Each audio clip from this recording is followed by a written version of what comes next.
Happy Wednesday, everyone. Oh, excuse me. And welcome back to Pinky Who Art's live painting sessions. It's been 3 weeks for me, so I'm like, what am I doing here? Did I even know how to paint? So today, we're gonna get into it. You're gonna share my struggles and triumphs, and I can't wait to share all my travel notes and findings. I have some art supplies that I got from Japan that I want to share with you guys. And most importantly, hello, Trevor. Well, thank you. I am so happy to be back in my studio. It's 3 weeks is a long time to be away from your home. And yes, you got it. During my travel, I acquired a new owl, and it just happens to be pink.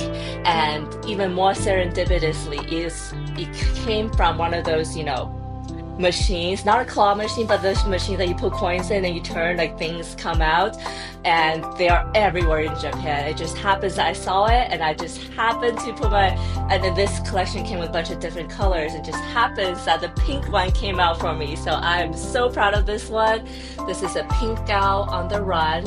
I feel like very much like my life right now as an artist and as an entrepreneur, as a creator who is constantly on the go trying to make something happen. So happy addition to my little figurines or my around my desk. And speaking of little figurines, I do also want to show you what I the new Smiskey's figures I acquired because I when I go to Asia I acquire them every time. And do let me know if you can hear me and whatnot. I think we're good. Yes. Haven't. Anyway, so new one I got was this party one with the the popper, which I love. Love the mood that it creates. Another one was this one stretching. This is really cute. I don't have these, and I actually got five of them in Japan. Just happens that they none of them are duplicate, so I was really happy about that. And this one's stretching, which is super funny.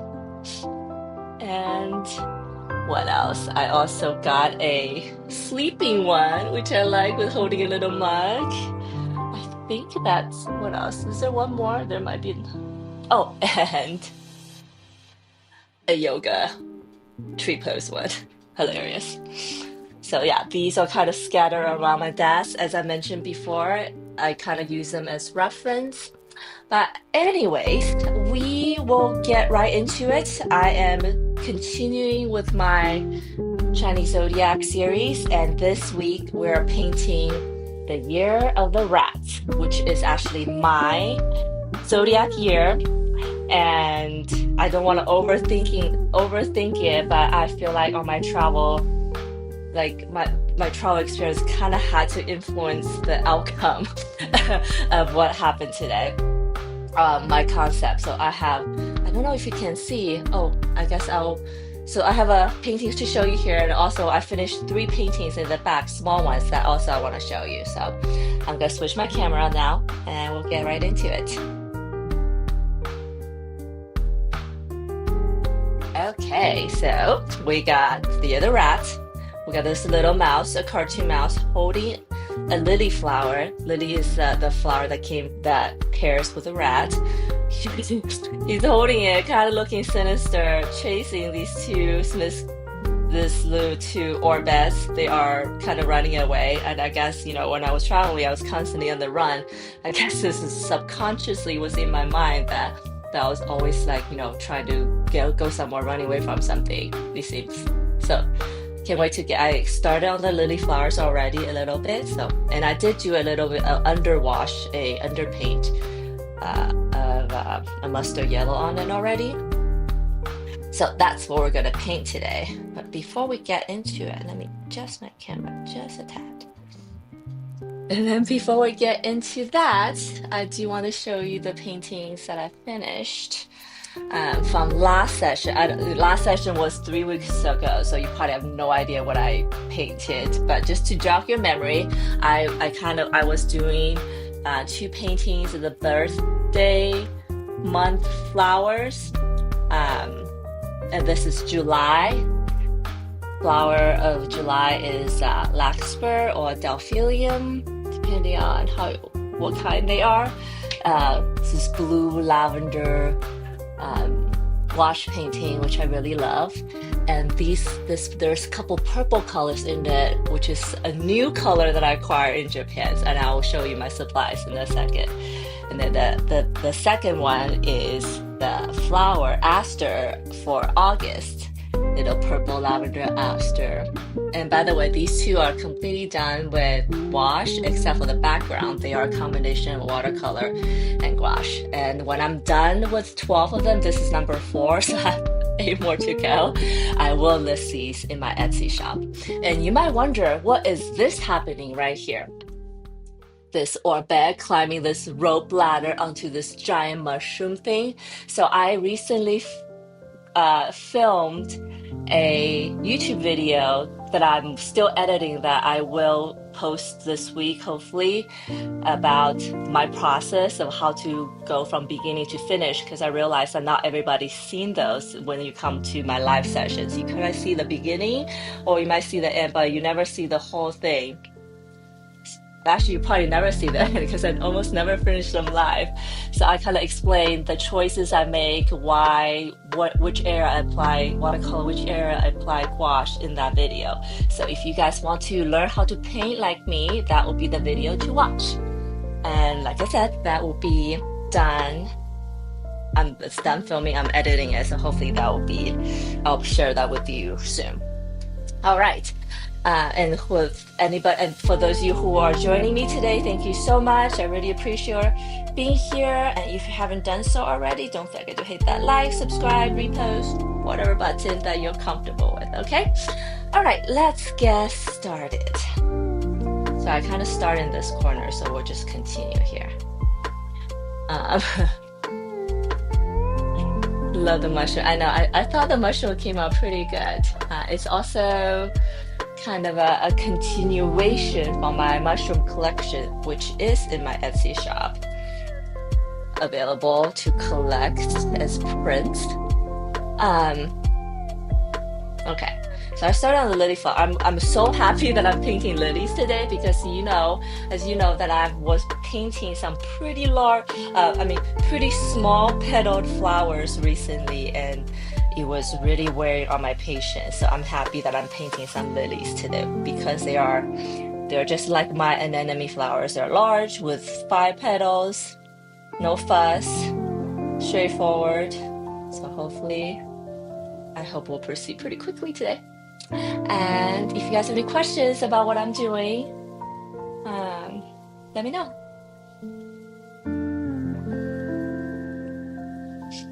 I know I had to do a little warm up this morning just to make sure that I still have the rhythm going. But yeah, Trevor, how's your week been? I'm sorry about your delivery situation. I will get that sorted out for you as soon as possible.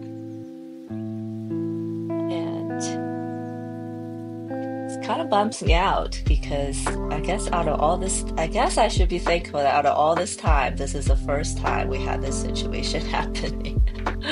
Could be worse. Oh, hello.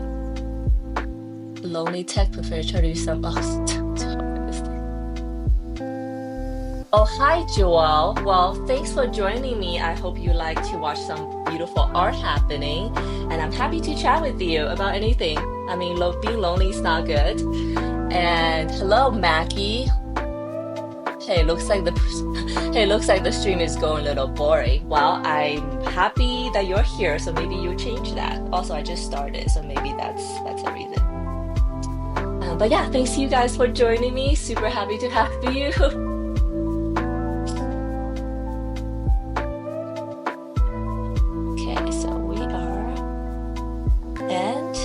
I hope you guys are here to summer's going well, so maybe not as much relaxing that needs to be happened, but I suppose that's always needed in life. But my live stream is kind of designed to bring you in that relaxed situation with this really soothing music and then this watercolor creation. And I try to not scream or have any jarring noises, but I can't guarantee that. And it has been 3 weeks since I live streamed, and let me tell you how it feels. First, it feels like I am getting right back on a bicycle, which is good. And I'm really thankful this morning that no technical issue happened, because I was worried after 3 weeks of not streaming that maybe the world has changed on me, like everything's different. Sometimes everything does feel different. I do feel like everything's different when I came back though, because 3 weeks is like I said, a long time. And when I came back, are you on Discord? I am on Discord, but I don't really check it often. So if you want to chat with me on Discord, I probably won't reply. But I am on Instagram and X and all the other good stuff. The link is in my description in my bio. You can go find me there. And I was saying 3 weeks is a long time because I came back and I feel like the weather's complete change to where I am. I left, it was spring, coming back, straight up summer. But I guess when I was in Asia, the weather was way hotter than where I am. So it was kind of nice relief of cool, somewhat cooler weather, even though it is summer, but in comparison. And then, and because I was away for 3 weeks, the jet lag was crazy. I think I'm just getting over it just getting over it, still not sure. How how old are you, by the way, Joel? I am 42. Thank you for asking. And it's I think I was like super self-conscious about my age a while ago, but now maybe I gotten over that hump. Now I don't care. I love to hear your comments about that. And anyways, do you guys love art? How did you guys find my live stream? Because you say you're a technology professional and you landed in the art live stream, so I'm a little surprised. And this is for Joel. Joel. I think I knew someone in high school and it was called Joel, so I'll tell you that. I'll call you that until otherwise noted.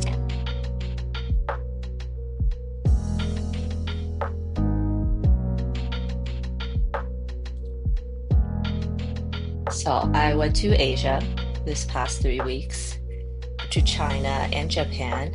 China to see some families because my dad is in China, and then Japan was just for fun because I was like, if I'm gonna ride that airplane for 18 hours to get to Asia, I need to go more than places than just one. So that's kind of how it happened.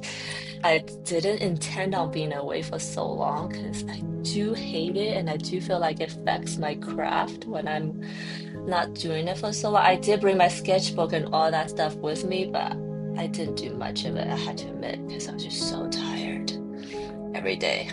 In Asia, they just walk everywhere, no cars, public transportation, and all that jazz. So I was so tired every day that I didn't get to do much art. Did do a lot of shopping though. Yes, I got kids upon it. Yes, I have both. I have a daughter and I have a husband. Yes.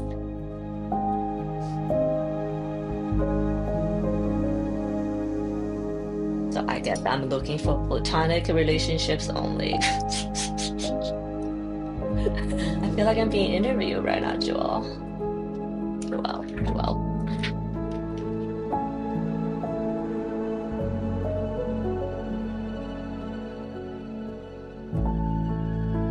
Ooh, I like how this is happening right now. See, I told you. I like this bigger petal flowers, just good. It's in my comfort zone.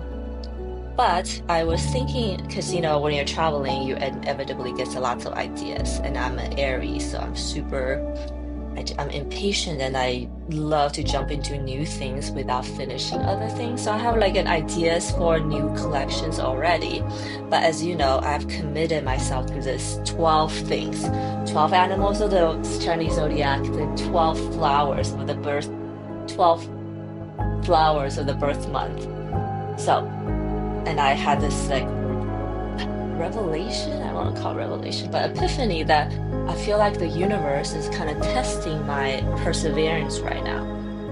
That I need to keep going until I'm finished, and instead of just drop what I'm doing to chase something new and shiny. So I'm in that kind of mindset. But also though, I shared this on my previous sessions a few times, I believe, that doing these 12 collections has absolutely stretched my technical ability because I don't, like you said, I don't always go for the hardest flowers, and why would you, right? And because of that, making myself paint like hydrangeas, paint chrysanthemums, those tiny petal flowers, has absolutely tested my patience, and it's been good because I feel like I came out the other side stronger, better, and more confident in my ability. So, yay!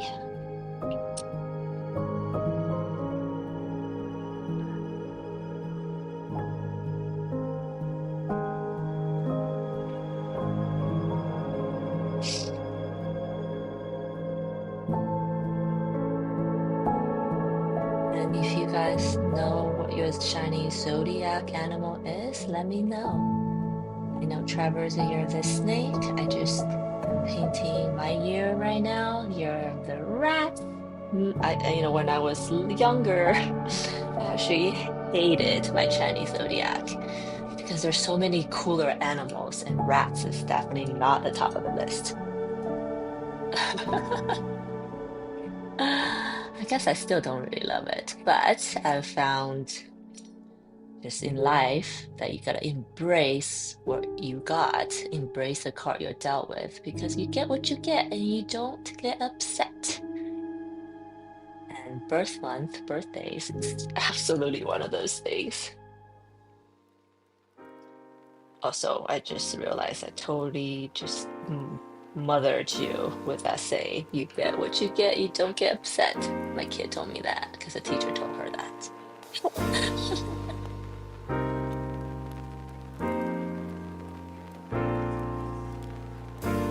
Okay, and if you guys have any questions about my trip or my travel. Oh. Okay, well, I was like, before I get too deep, maybe I'll wait a little bit to share what when there's more people here, so I don't have to repeat myself. Because for Trevor's sake, uh, I do want to show you guys all the art supplies I got from Japan.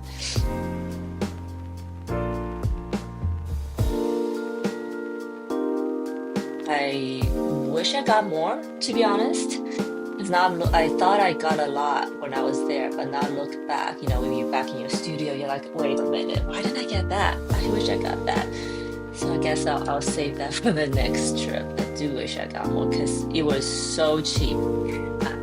Because the brand I use, Hoven, is a Japanese brand, so literally everything there was like half the price at least. Some places was more than half the price. So I got a whole bunch of new colors, some replacement colors, but also found some Japanese brands that's not sold in the US, which I'm super excited about trying out. And the other watercolor I use is Kuretake, which happens to be also a Japanese brand. None of those were intended, but that's how it happened. Got little two flowers going in the corner. Maybe a little rat. Let's do. I'm kind of going counterclockwise, which is not what I should do. Remember, I'm a right-handed, so I should always go clockwise, so my hands always resting on dry paper. Okay, let's start on this corner. Let's start on this one for just a second. Ooh.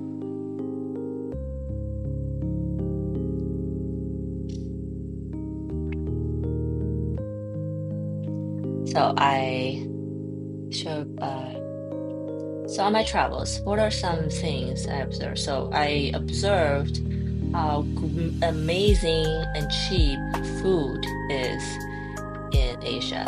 And then when I came back to the I totally had a price shock of how expensive things are here.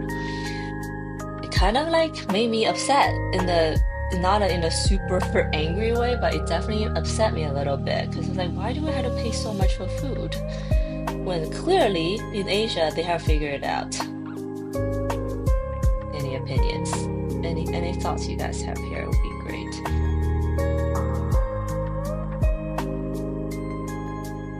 Oh, that's an interesting question, Joel. Okay, so Joel said he's messaging me from Twitch. I want to know, as a guy, much younger than 40 without a girlfriend, do I need to be a partner for low stress or not necessarily? I mean, just your personal advice. Do I need a partner for low stress or not necessarily?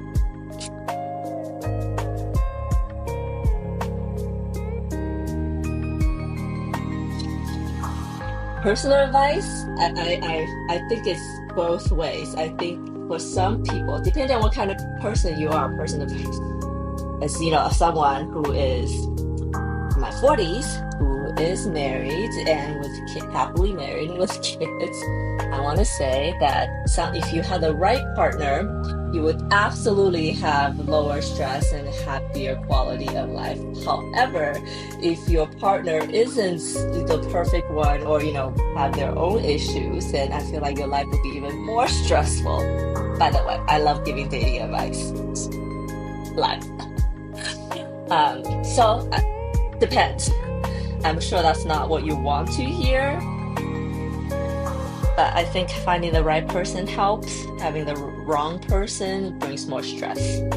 There you go.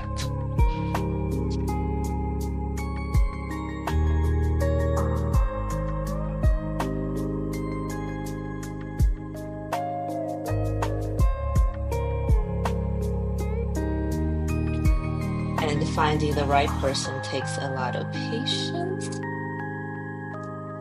And then I don't know because from my personal experience, I think finding the right person means that you just know. Because I met my husband in college, so a long time ago, that I felt like I just knew he was the one.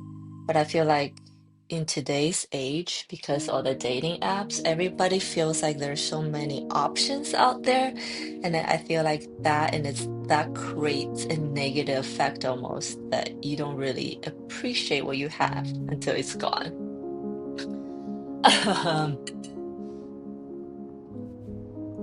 So yeah, there's no person out there is perfect. If it's someone that you have connections with, which I know that in itself is probably hard to find someone you have connection with. It's not as easy as it sounds, for sure. But when you find someone you have connections with, you hold on to that, okay?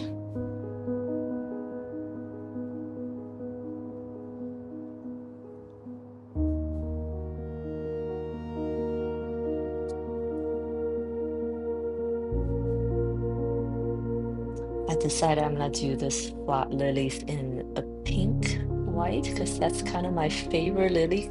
Lilies come in all sorts of colors. Well, maybe not all sorts. There's yellow, there's white, there's like different colors. But my favorite one is the pink one with the white edges. Low key, the way you said it, Joel, messaging myself, I got in trouble.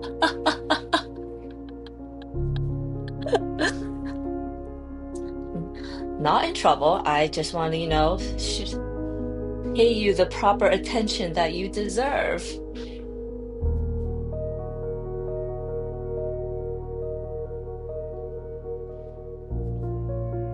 And thank you, Jeff. I think that's pretty good advice. It's probably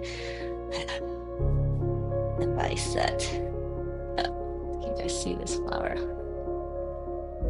I know giving advice is always easier said than done, or taking advice, I say.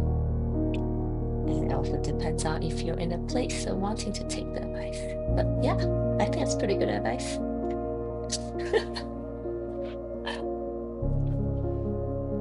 So I'm kind of switching between a warm red, which is I'm using vermilion hues, and a mix of a bunch of cool reds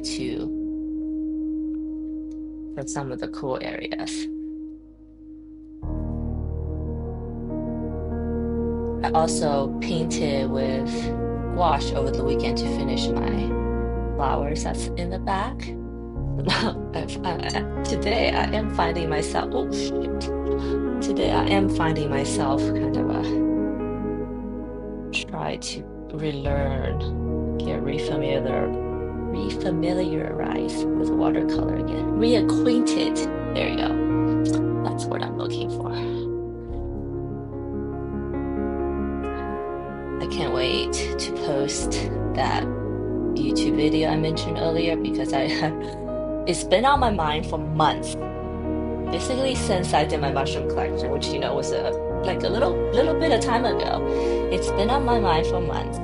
Then I finally concepted, filmed it. I was planning on, editing it while I was on my trip. I didn't get to, so it's on my mind to edit for weeks. So I can't wait to share that with you guys and just to get it out on my queue. Ooh, I think that's a little awesome. Thanks for the attention. Hope everything works out with the difficulties in our lives. Oh, Joelle, you are so welcome. And I am a believer that all difficulties are there for a reason. This is another sage advice, if I can call myself that. That when I was younger, I don't believe that. I was like, why is everything, why is the world against me? Why is things this way and that way? But now that I'm older, I truly believe that all the challenges we encounter in our lives, all the difficulties, they are there for a reason. I think they're there to make us into the version of us that we need to be to achieve the things that we want to achieve. And I absolutely believe that we all have things in our lives, on our mind that we want to have, we want to get to, we want to accomplish, right? And then I think the most recent change in my mentality is that you just gotta blindly believe, have faith, be delusional. Because sometimes what we want, like me wanting to be a professional artist, is difficult. You kind of almost have to be a little delusional to keep going. Because some things we do does not need to make sense. We just need to believe it, and then we'll have it.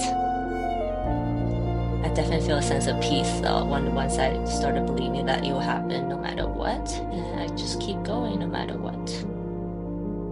There you go.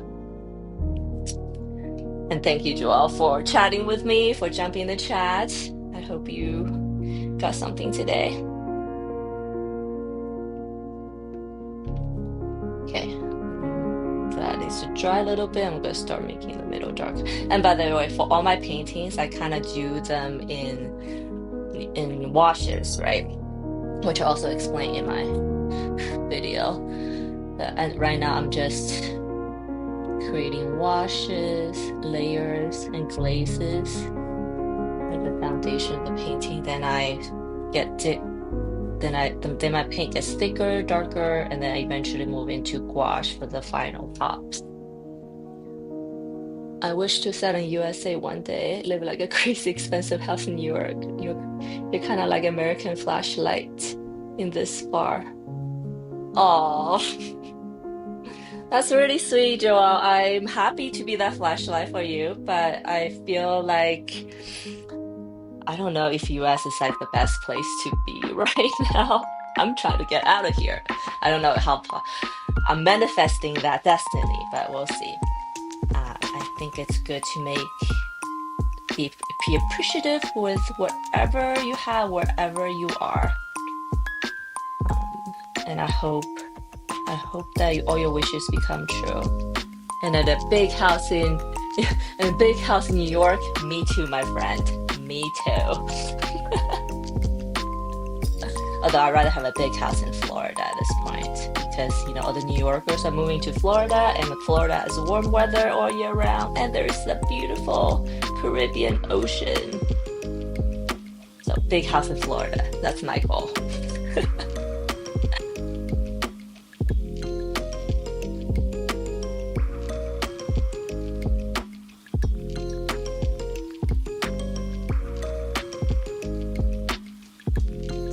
Visualize you in that big house doing whatever that'll get you that big house, and then one day will happen.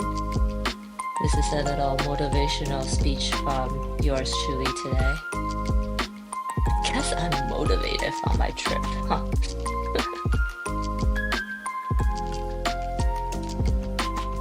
I'm not sure what's happening there. We'll see. Okay, so now let's move on to this big flower here. I'm gonna make those slightly warmer, I think. I'm gonna add some orange.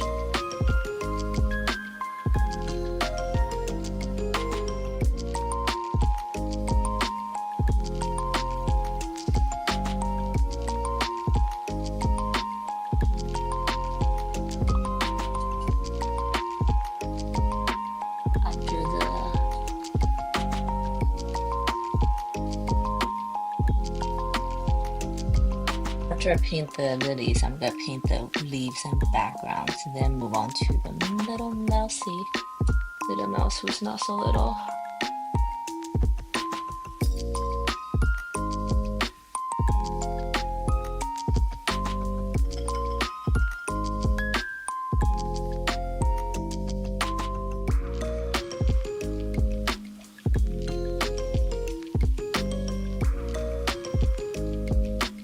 And Joel, if you don't mind me asking, where are you located?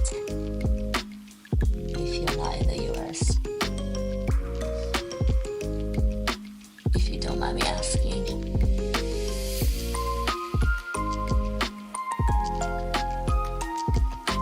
I get a lot of people from Europe, actually, because I think the time I'm live, it's like evening in Europe, so people are, online watching stuff and content.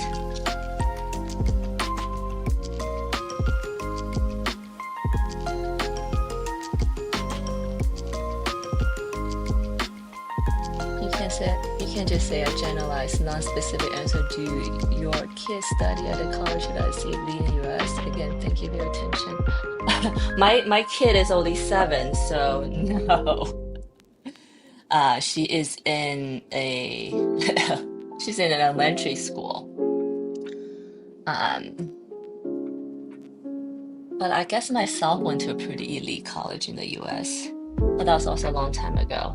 And that's also something I feel like when my kid is gonna in her age to go to college, I don't even know college is gonna be necessary because like what can you learn in college that you cannot learn from AI, right? From ChatGPT. I know that a lot of at least I learned from my experience, a lot of college is about the networking, the experience of living away from your parents, but not really so much for learning. So I guess for the social aspect, college is necessary. But then do you really want to pay like hundreds and thousands of dollars to do that? Or you can just like go to work, join a company. I don't know. I'm literally just thinking out loud right now. I would say a country in Asia. So yeah. Oh, okay. Oh, I just came from Asia. I don't know if you caught that, but yeah, I was in China and Japan recently. Oh, last week. Asia is so much better, Joelle. Stay in Asia. Um, it's like the food is better, the food tastes better. I don't know. Are we having a grass is greener on the other side situation? Grass is greener on the other side of the pond.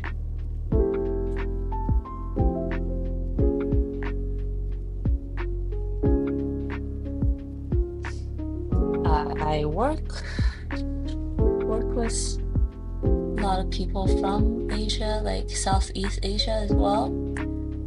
Yeah, very hardworking people, if that's where you're from.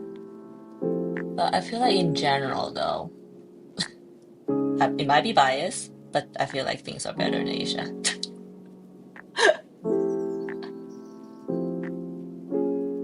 Do all lilies have 5 petals? I think so. Okay, just checking.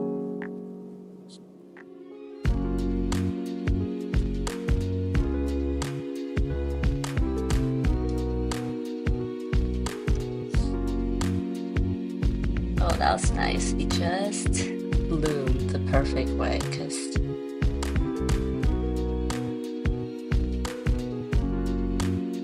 oh, I missed painting big flowers.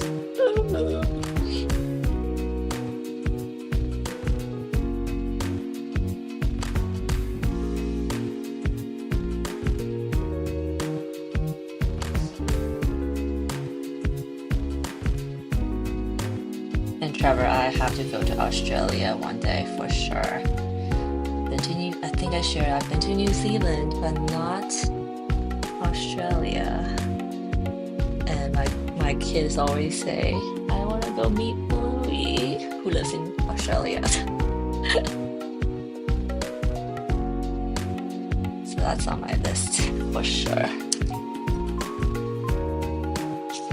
Let's add a little bit of a grassy green at the end because this is a new bud. The new buds have that, especially lily flowers, the new buds have that really chartreuse greens in the areas, which I love. Are you tall? Just curious. I think I'm pretty tall for I guess for anyone. I'm 5'7", so it's pretty average in America and Europe, but I guess on a global scale, I'm okay height. First, you're the first one to ask me that ever live or not live. In fact, first one asked me that.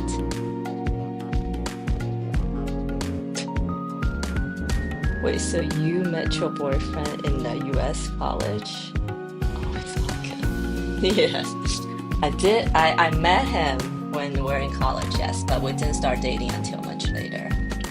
But we kind of was like in the same friend group, and there was definitely some parts where things were awkward, which I'll save for another day. But yes, I met him in college.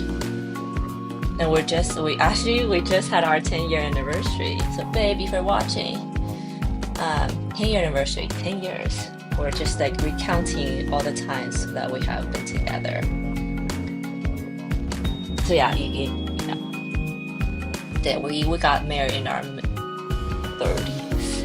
So it's a pretty a long time after college. He's probably not watching, so it's fine.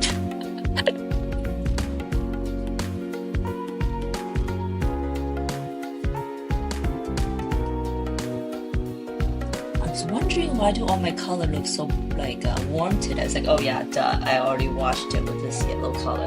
Which I think someone asked me, when you do an underpainting in a certain color, that color kind of shows through in the foreground. So if you want a warmer shade of whatever color you're doing, you want to pop some sunlight yellows underneath. And if you cool it down, then a blue, but I'll be really cautious with blue because it could get muddy depending on what color you put on top.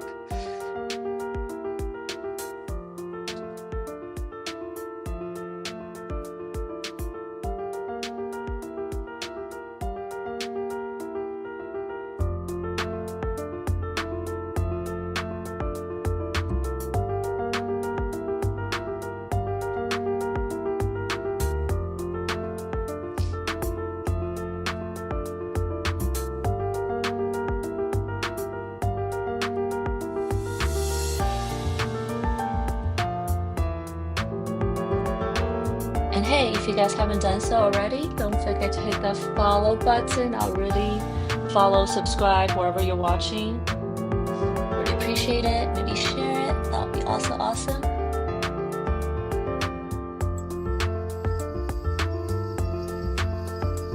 So I'm kind of on a summer schedule right now because my child is in she doesn't have school. So as soon as she got out of school, we went on a trip. So now I'm just like trying to regain my bearing in my daily lives and all that. But I also think that might be the benefit of going away for a while because you really do come back with a completely fresh mindset.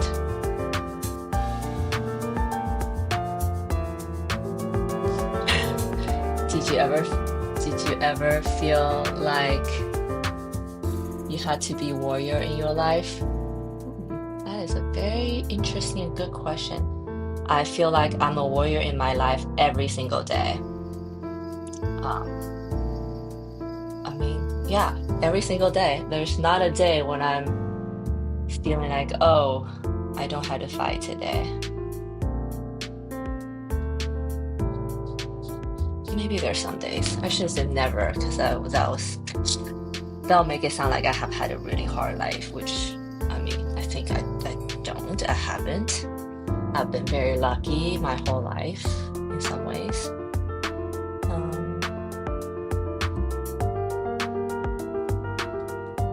Do you have to be a warrior? That's a very good question. I think that there's always things I'm pursuing and fighting for and going after.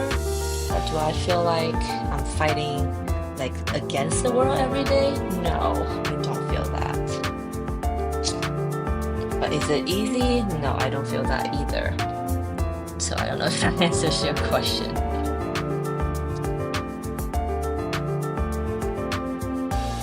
think we.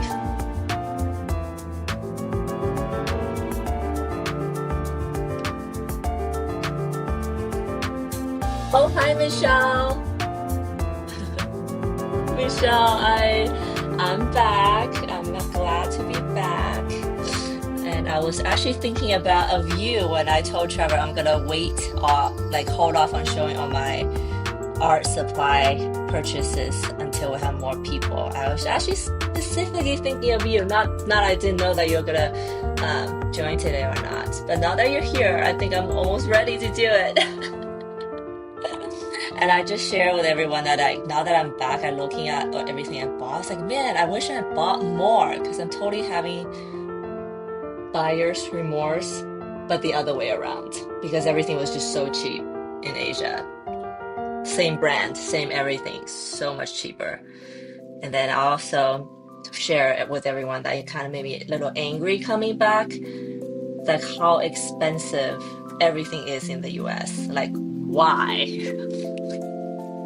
Don't say it. I know why, but it was such a stark contrast that it made me kind of upset when I first came back. Hello. Hello, ATD Rat's Nest. I had to like pause to say your name. You can't call me Rat's Nest. Okay. You know what's funny? Today, I don't know if that's why you came on the stream, but I am painting the rat of the Chinese zodiac today because I'm the year of the rat, and my husband's also the year of rat, so I glorifiedly lives in the rat's nest 100%. So welcome. I feel like that's serendipitous. Pure serendipity, I know. So I'm working on a series. This whole series is 12 Anniversary Chinese Zodiac. This is the 7th one I'm doing. I have 5 more to go. But yeah, welcome and welcome. I was talking to Michelle about our supply, so I'm gonna share that with you guys in a second. So Rat's Nest said, I illustrate rats and little rats comics. Oh wow! So you're probably an expert at rats. This is actually like my 3rd or 4th time painting rats. So I find that I like my rats with giant ears and huge eyes because I want them cute, you know. I don't want them like creepy like how rats look in real life, but I'm thinking like the females are actually super cute even though we hunt them as pests. It's so sad. But yes, most East Asian are agnostic, but curious are you as well?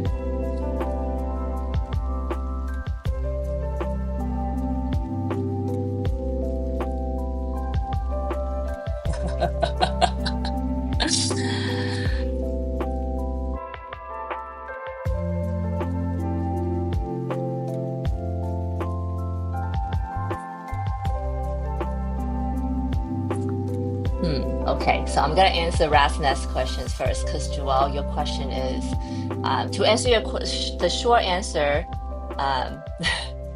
Okay, so Rat's Nest is rats are probably when we consider cute. So your rats are creepy and scary. Okay, so are you more into the dark arts sector of things, maybe? And then Joelle, to answer your question, I am.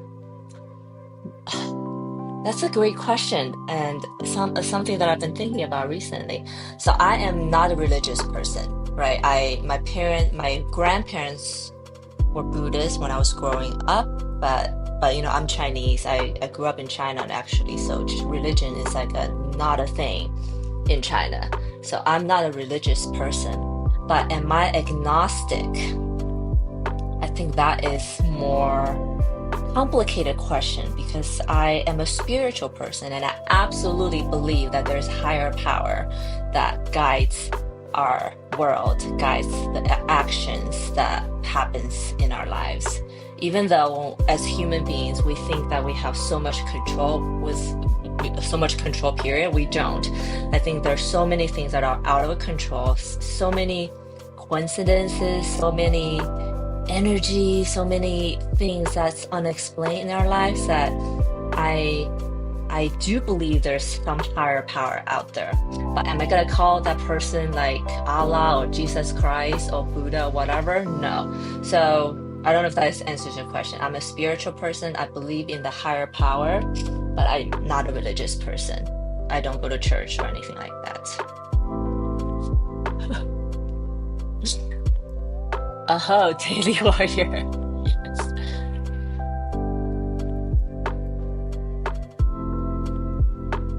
More comedy. Okay. Comedy. So it's not dark art, but funny. Yes, this rat I'm about to paint is it's mischievously cute, let's say. I'll kind of pull back and show you guys the whole thing.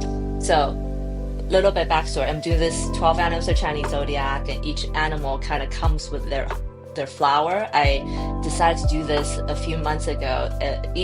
Just because I thought I think these would be good items to populate my Etsy shop, which the link is in the description. But also, it's a series of 12 pieces, so I just focus on that and not have to think about anything else for a while, right? But along the way, I discovered, so I picked the animals and the flowers. And then along the way, I realized some of the flowers are so hard that would be something I probably would never do voluntarily. But because I committed to this series, this has kind of forced me to paint a lot of things I don't usually paint. And it's been a good thing. It's as supposed when we get out of comfort zone, good things happen. So if you guys ever wonder, should I be doing this? If it's hard, do it. Just don't overthink it. Michelle said, I always say reverse buyer remorse all the time. Frugal isn't always a benefit. Yes. And then Joel says, so is art your main profession? That is also a great question. But let me show everyone this painting first. I'm happy that the chat, we're talking about lots of different things today. So I have this mouse thing holding a giant stem of lily flower.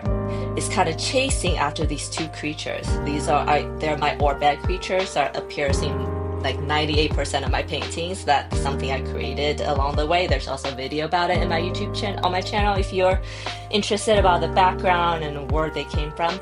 But anyways, this mouse holding the stems, kind of trying to chase these things away, try to maybe swat it. And the story goes, maybe these two orbits are trying to steal grains from this mouse, and she got mad. She said, no, you're not. And this painting I'm working on is, I forgot the size, but it's like a standard print size. It's 24 inches by 20 inches maybe. So not a tiny painting, but not a huge one either. Okay, there you go. Okay.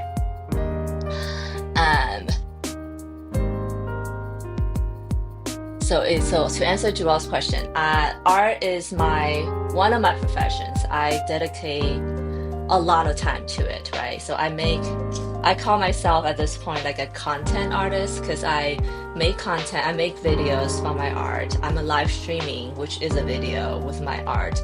I have a Etsy shop that sell my prints, and I've been recently adding some wall stickers to that collection, which is doing pretty well actually. So I spend a lot of time creating art and try to start an art business. But in addition to that, I don't know if I shared this, maybe I have, that my husband and I, we kind of work on we have a marketing agency. So I do a lot of content creation from our clients. Videos, we do, just marketing stuff. Not always exciting. It's that pays the bills, and this one hopefully will eventually pay the bills so I don't have to do the boring stuff anymore. And then Rat's Nest Look says, looks great. Do you use a reference or do you sketch that freehand? I absolutely use a reference. In fact, so this is my process. I draw my sketches in Photoshop actually, because it's just easier. I can do Control Z. I don't have to like sit there for hours to erase things. And sometimes I can just drop in a image photo in there to help me to process faster, right? And then I use a projector to kind of trace what I did in Photoshop onto paper. I used to draw, like I used to sit there and like redraw what I concepted by hand, and then that just takes so much time that as soon as I realized or learned from other artists on the internet that there's this trick called projector, I was like, that's it. I'm not drawing. That's what I'm gonna do. And it's been working out so far. It does save me so much time because, painting is kind of the thing I want to do and not sit there try to recreate what I already sketched. It takes so long to sit there and try to sketch behind. No, yes, I was about to curse, but I didn't. Yeah, sometimes the sketching part would take me just as much time as the concepting itself. Which, if you have limited time, like me being a mother and having other things to do, that was just not working out. So that's my process.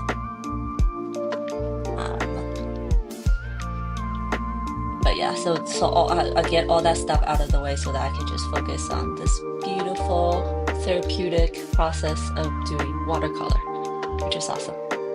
Okay, so I have some cluster. I'm painting just the flowers right now because of the coloring. And then after Michelle, I promise, I have like one big flower and two small buds to go. Then we're gonna like switch gear a little bit. I want to show you guys all the art supply things I got from my trip. Okay. But yeah, Michelle, how have you been? I forgot to ask. So sorry. How have you been? It's been 3 weeks, and I was telling everybody that 3 weeks away from my studio felt too long. It felt like when I came back, like, do I even know how to do this? And I did spend a Saturday and Sunday to kind of finish my painting from last session, and that helped me warm up a little bit. So I wasn't so nervous about doing it today, but still. And I'm really grateful that I'm painting of lily flowers and not some tiny flowers, which will be very hard. Well, maybe it won't be as hard to me anymore, since I did just share that doing all the hydrangeas and carnations and chrysanthemum was like stretched my limit. Now I can do anything. Now I can do anything, guys.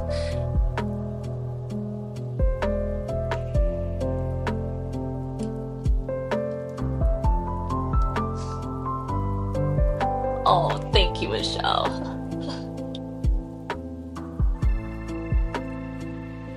That's a little bit.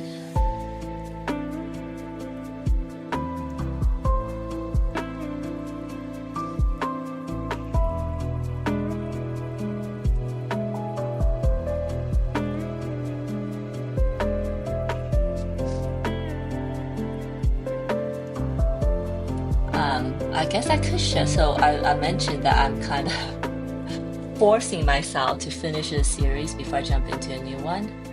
And Rat's Nest comment kind of made me think about my new collection, because I think I mentioned this on my live before, but I've been trying to figure out a way to add more abstract elements into my art.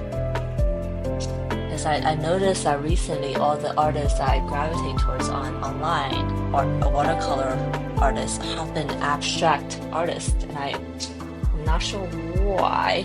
And this is like what I was talking about earlier, like the universe is sending you a sign for whatever reason, and I have to listen.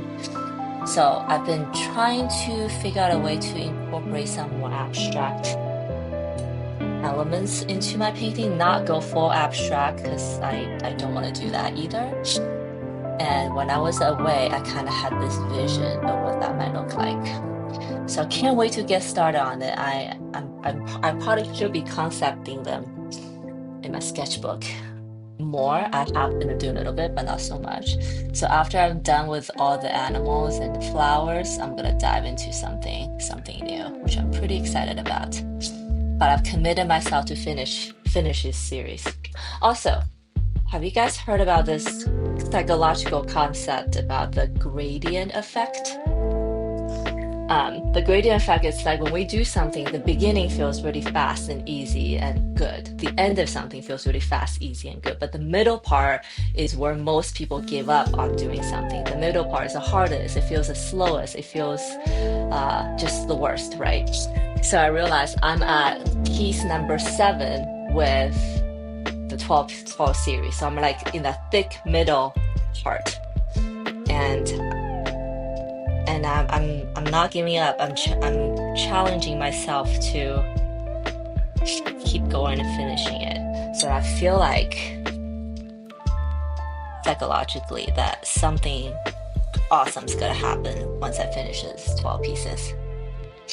I have my fingers crossed.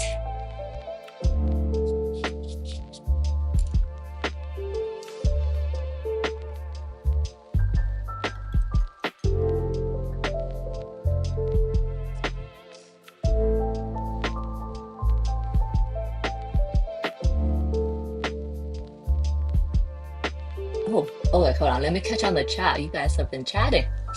So is your art main profession? I think I answered that.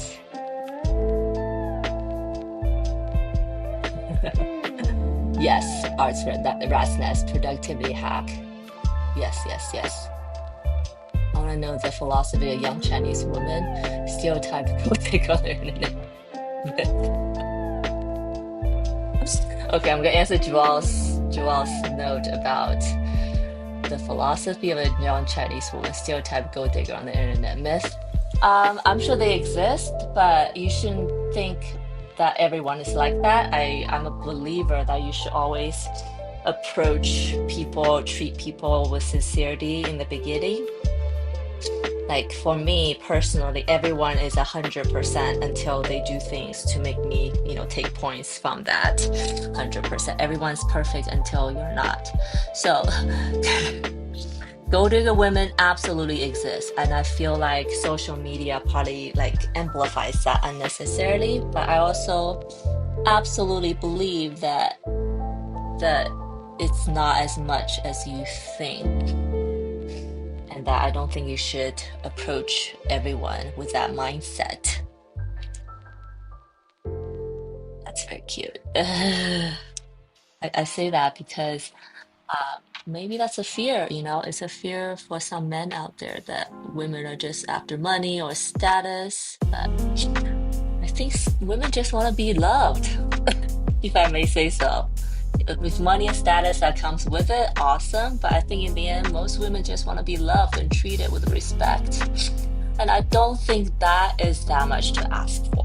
So if you can manage yourself to do that, then you're in a good shape.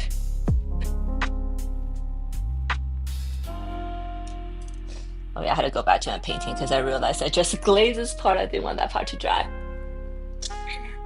And Michelle said they workshop week mostly. Oh yeah, that's right. I hope that went well and I learned a bunch of new things. And there's my Dr. Newmans were in fact trying to kill me, so I got on those and I was so happy I got them. Oh no, Michelle. Oh, no. I'm so sorry to hear that. But you're laughing about it, so I hope it's not too bad. Eek. I like to hide tiny Easter eggs in my drawings. Oh yeah, rat's nest. I do too. In fact, sometimes I forget, but sometimes I'm in a mood, I do that. And I want to say that I love art that does that. Like I have some art like paintings that I have from other people that years later I look at it, oh wait, there's like an eye in there I didn't see before. I love art like that, so awesome. There's always something over here. Warriors on the daily. I had a liver transplant and they said to expect to skin cancer, just going to cut it out. caught it early, so today's my first day back to art finally. Oh, Michelle, the I'm so happy to hear that everything's okay, but it kind of breaks my heart to hear that you have had such a hard life, really. But daily warrior, that's right. We all had to fight on despite what life gives us. Oh, we have a new audience here. Hello, Arctic registration. AI viewers streaming boot. What? Okay, spam. That totally resonates. Hugs bad things. Oh, yes, yes, yes. Oh, yeah. Trevor is a stage 4 cancer survivor, and I think he helped with developing some new methods to treat cancer that's now being used globally, which is pretty awesome.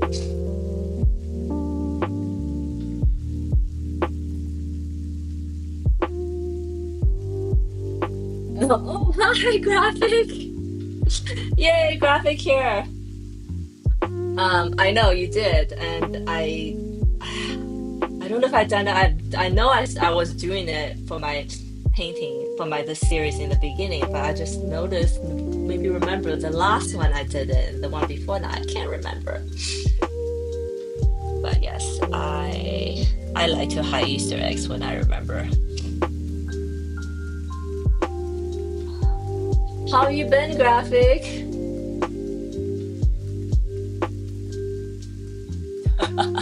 Access to good rental.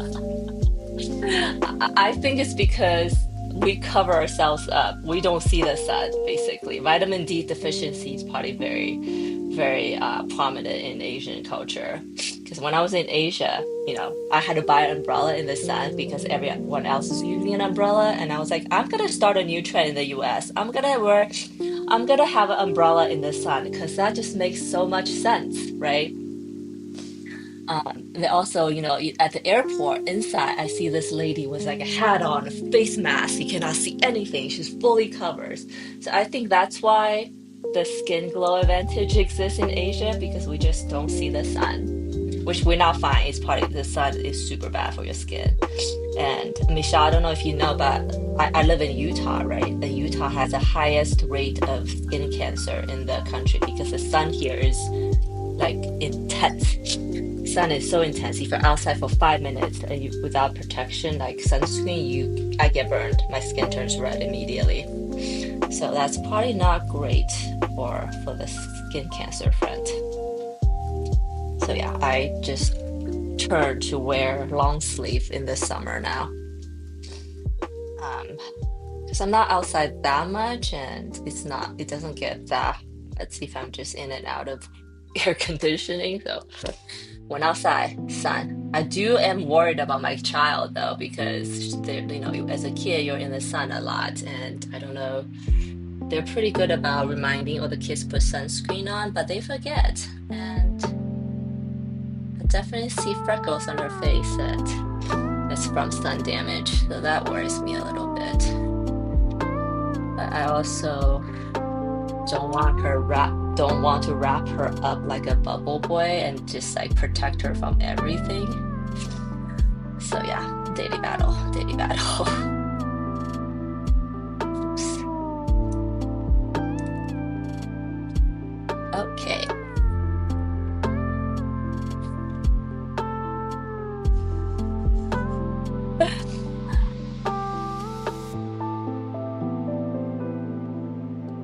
I'm trying to decide on the art Easter egg. I'm thinking the third eye chakra. Oh, that would be cool. I can't figure out how to design it. I would like something cool with it, like an orbit. Oh, I love that. Third eye chakra is awesome. I have a couple of necklaces like that, and I totally believe that exists in every one of us. That apparently, so in Hindu culture, that there is this belief that the golden time is not here yet. It's going to come upon us when our like subconsciousness has been opened to the third eye chakra. Basically, it's like the pineal gland that's embedded in between our eyes. And I just saw on Joe Rogan that they apparently think that they will figure out consciousness soon once they figure out quantum mechanics, which is in development. It's not that far away apparently. So sorry, I totally sidetracked from your third eye chakra to something completely far off. Joelle asked, what type of young women have a higher glow status? Athletic or muscular or just slim? Non-stretch, non-strength trained. Ooh. I would say in America, Joelle, athletic, muscular definitely has a higher glow status. Absolutely. But in Asia, I feel like in Korea, that's still true. But I don't know in China and Japan, that's true. There you go. Teach me how to art things. Graphic, your art is so good. I need to learn from you. Yes, physical energy. That's right. 2030, huh? So, Michelle, you think 2030 is your year? So, there's a couple of numbers. I'm gonna take note of that, 2030. The other number I heard was like 2050, because with all the AI and all that stuff, that 2050 something's gonna happen. But the other number, I don't know if you guys heard of Graham Hancock's, the ancient civilization guy who wrote a bunch of books. I've been reading his books. That apparently 2027 something's gonna happen. We don't know. All right, I just did all the flowers in this painting in one go, and I promise you guys I will show you this art supplies I gathered during my Asia trip. So I'm gonna switch my camera real quick to show you guys that, and then we'll get back to the painting, okay? But keep all the comments coming. I love it. You'll be all ears. Gonna get some sun. It was great hanging out. All right, Rat's Nest. It was so nice hanging out. I hope I'll see you soon, okay? And have fun in the sun. Okay, so I just blabbered a long time about me being in Japan and in Asia, and I blabbered about how my art supply just happens to be Japanese, and I discovered in Japan, so all the art supplies, they're just cheaper than in the US, but also with the exchange rate, everything's literally like half to 60% off. So I thought I went crazy getting all the supplies, but then I coming back and I totally having a buyer's remorse, feel like I should have gotten more. And so I didn't. So this will be really quick. Womp womp.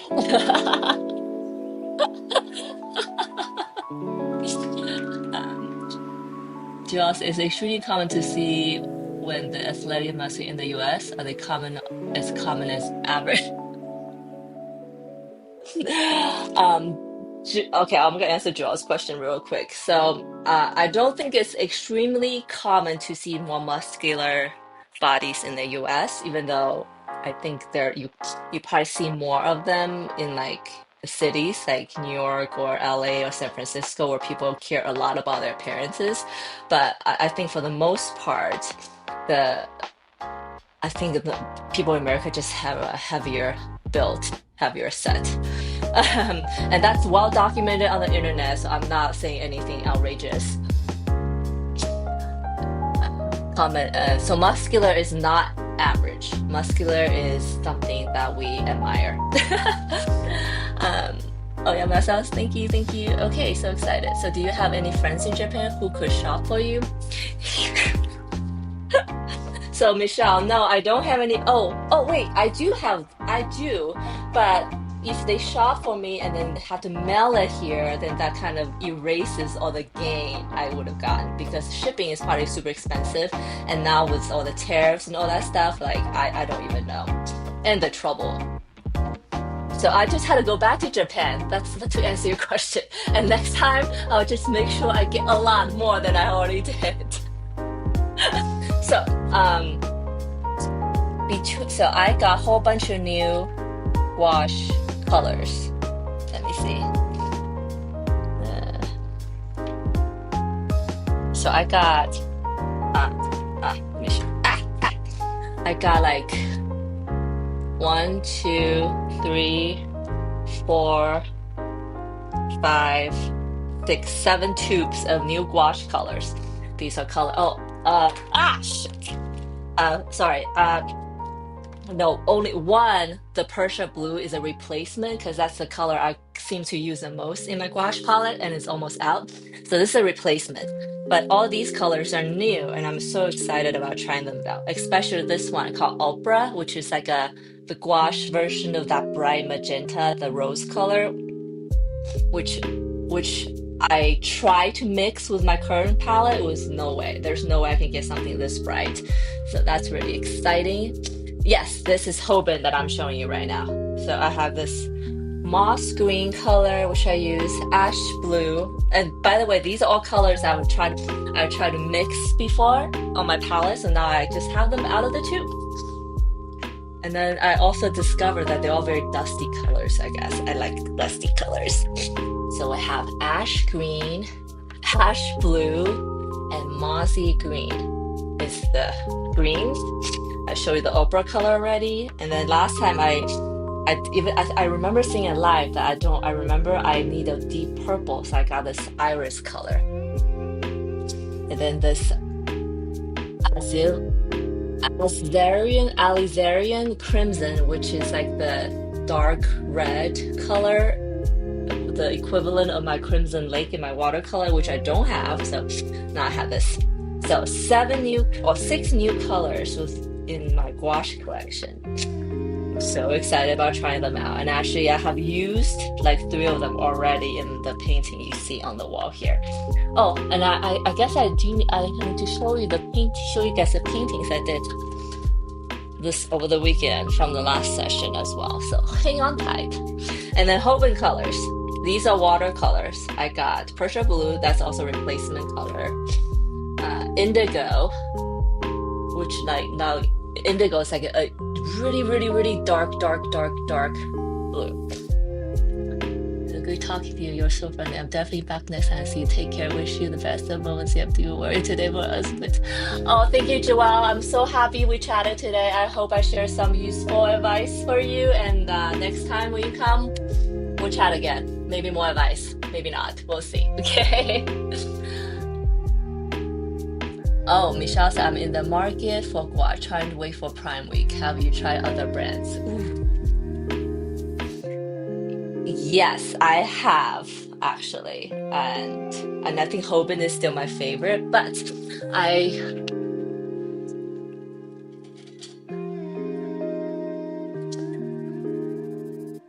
one second, guys. I'm trying to get some stuff to show Michelle. But I'll show you these before I get to my other supplies. I guess we're doing a supply showcase today. So I just show you the Hoban gouache, right? I love them. They are super creamy. They're super pigmented. So, but I don't know if budget is your issue, but the other one I have is this Himi one. It's jelly gouache, which is slightly different than normal gouache, but I don't know if you'll notice any difference when it comes to painting. But they come in these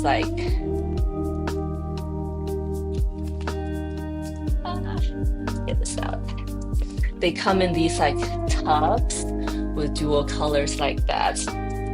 And this is a brand new pack that I haven't even used.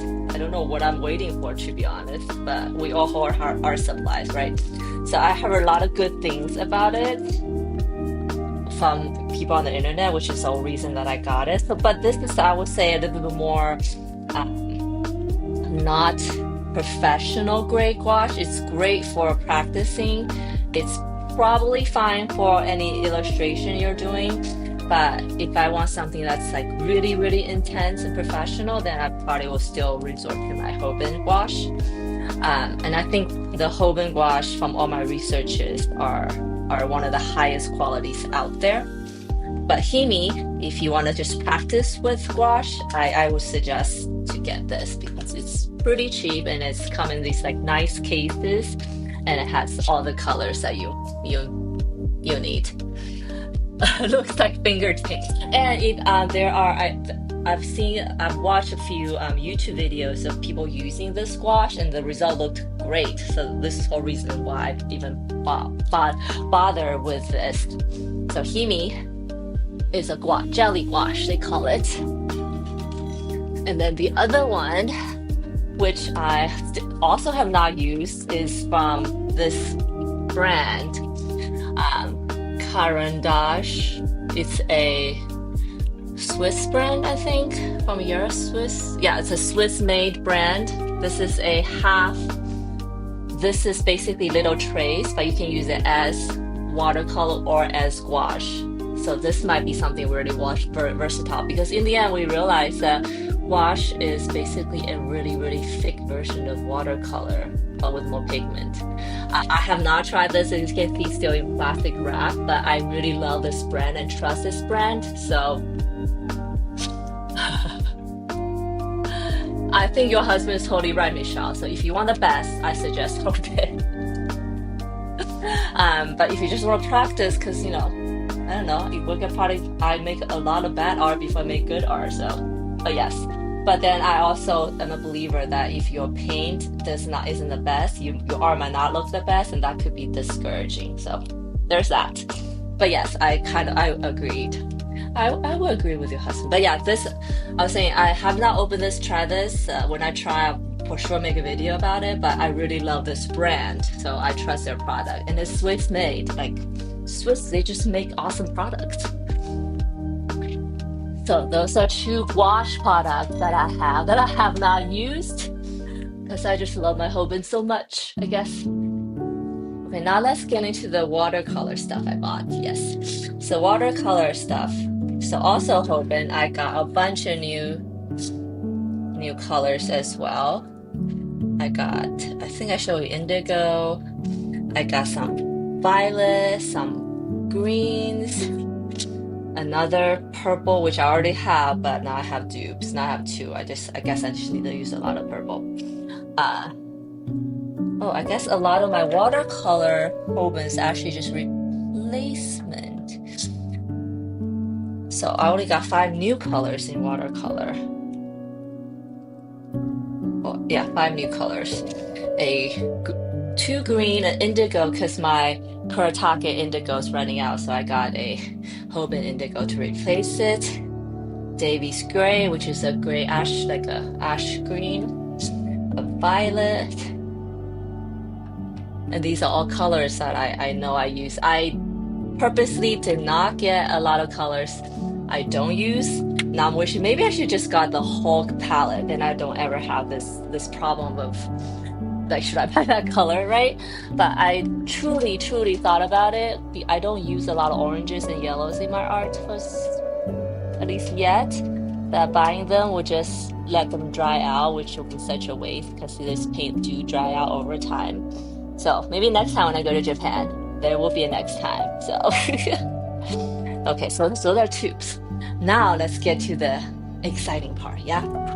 So I got some new Japanese watercolor paints that's in these trays. They're very similar to the Kuretake brand that I use. This is the Kuretake brand. This was like I guess an Instagram sensation, so everybody's like talking about it now. And then these Japanese brands are less known, but the colors on them are so saturated. Like, look how dark the trays are, that I can't wait to use them. So this is a brand called, they probably doesn't even have a English name. Yeah, no English name, but it's from a company based in Nara, Japan. Okay, so this is like the shadow dark palette.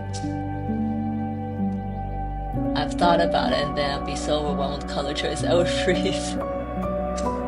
Yeah, exactly. So I just got the colors I use, and then if I need to add more, then I'll just, add more later, no problem. And then this is another one, also from the same company. So this one, okay, I want to try to tell what their differences are. Oh, okay.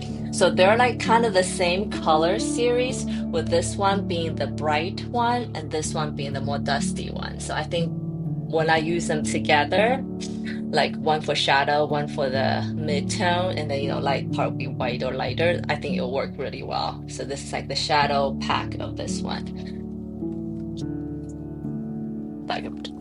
And then another one, also another pack. I love this packaging. Look at this box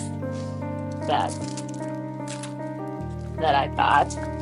This is all. This is a different brand from this one I just showed you. So I got two different Japanese brands. So this is, it says on here, Taimei, which is basically a special Japanese watercolor, which is what the Kuretake watercolor is. I think they're a little bit more pigmented than normal watercolor, but it's a very special. I think only Japanese makes them. I don't think Europeans makes them the same way. That we might need to verify that. But look at this box, though. I love it. There's a Buddha here, and all these sort of Japanese art paintings on them. And then this one, ooh, has some light color, some dark color, and then this is like the color range. You just see how intense those colors are. So I can't wait. And I'm looking at them. They're definitely colors I already have, but I just love having them, and I will eventually run out, so I should, like, it's fine. But yeah, so this is and it's also interesting that I'm comparing these two palettes I have. This is so much brighter, right? And then all the new Japanese colors I got are more dustier. And dustier, darker, more saturated hues. So I'm wondering, you know what? Let's try it right now. From this palette, I'm just gonna pick a random color and see how that actually looks on paper. Get a piece of scrap paper. I feel like I bought this just for the box because there's probably some dupe color. I've thought about it and what colors? Yes. Okay, so I'm just gonna pick a random color. Let's see, this 319. Oh.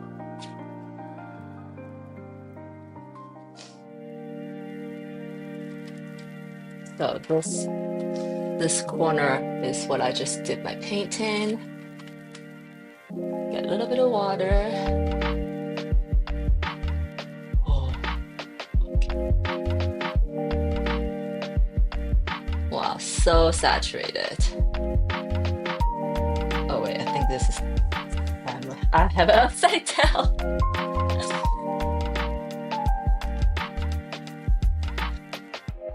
Amazing. This is amazing, pigmented, very professional grade color.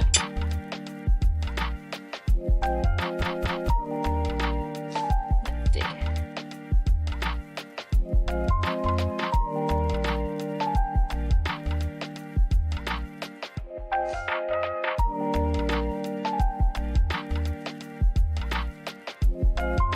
I think the paper texture comes out really well on this one. Okay.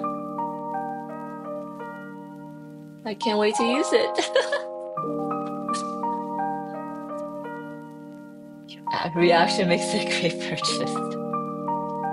I know, I was like, I mean, part of me was like, oh no, like, did I just like do an impulse purchase that's turned out to be complete shit? But no, this is good. This is great. I would say it probably has slightly less pigment than the Kuretake one, but this could just be this one color. So I would reserve my opinion until I've done all the color swatches, because you can't really tell with one color, especially the one I did was yellow, which is, you know, a tricky color. So yes, this was my tiny art haul. Not as big as I thought I had. Womp womp. But next time I know, I'm gonna rate the art supply stores. But I'm just super happy that I refilled up on my Coben colors because it was just, did I say they're so cheap? Yeah, they're so cheap.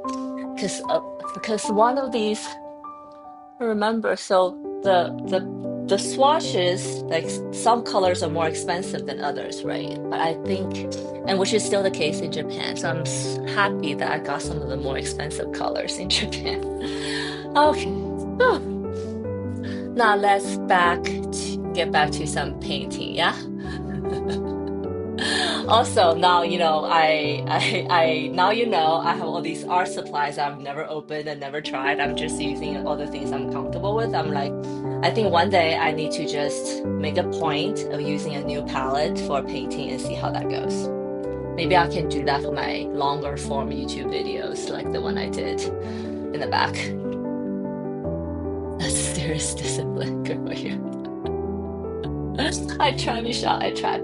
Oh, but before we get into back in the painting, I do want to show you guys who just came on the paintings I finished this weekend, which is what we started last session. This larkspur flower for July birthdays. Get it close. I really love how the flowers turn out on these. And then aster for August, which I totally use my new colors I got, the new gouache, the purples I got. And then this mushroom here, my old bat climbing on a rope ladder on this top of mushroom is a demo painting I created for a YouTube video, which I'm still editing because I realized that during live, you guys kind of see the beginning of my paintings, but you never see how I finish. And I don't always remember to talk about why I do things a certain way. So in this video, I kind of did a tutorial video from beginning to end. You guys can follow along with creating this. But the main point of that video was to create depth with gouache and watercolor. I'm editing that. Hopefully that will be published soon. Stay tuned. All right. And then just after I do the 12 flowers, I just finished the beginning, so I'm not in the middle of that, the gradient psychology, the hard part. After they are done, I will post all of them in my Etsy shop. Okay, so I said once I finish all the flowers, which I did, my first go of all the flowers, I'm going to get into the leaves and backgrounds and then go to this, my little mouse. Okay.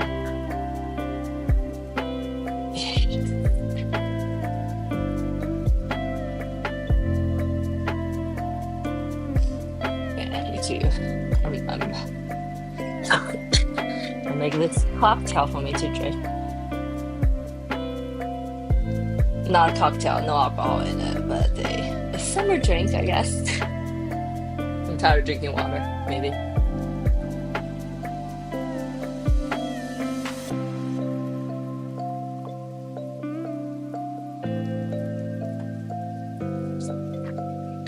Okay.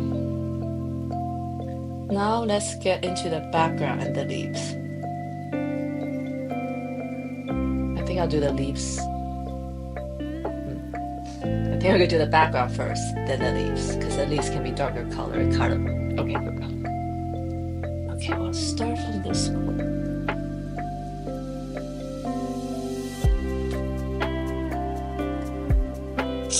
I'm gonna see if I can use some of my new watercolors. Maybe today, right now, is the time.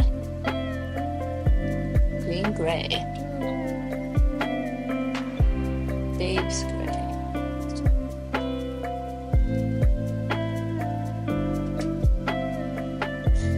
And Michelle, to your point, there are colors I bought like on a whim in stores, like, oh, it's so pretty, I want to have it. Never use it. I never use those colors. So there is that. Oh, this is kind of like the mossy, this color. It's kind of like the mossy green and gouache. So they'll pair well together. Note to self.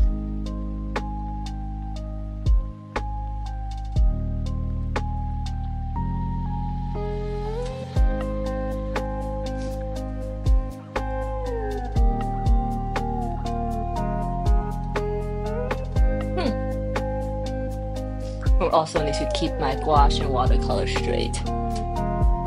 They are sitting right next to each other, so. Okay. So I'm gonna do the background in some greens.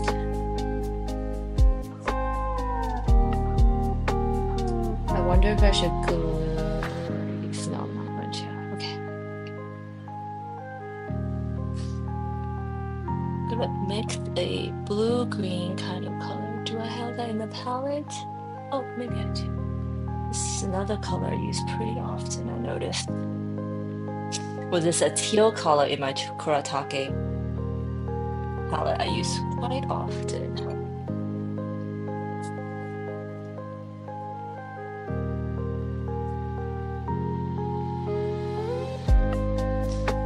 So I'm gonna just drop some greens in as a base color.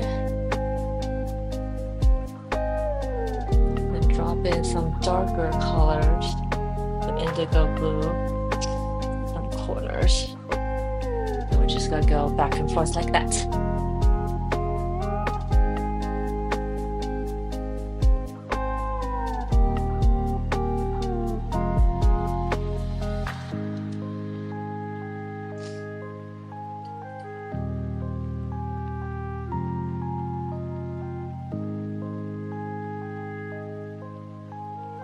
Michelle, what kind of art have you been making? You say you're doing a chakra, or you're concepting a chakra, third eye.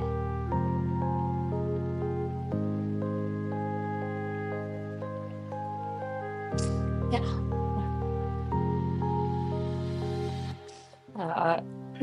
Someone told me that I need to.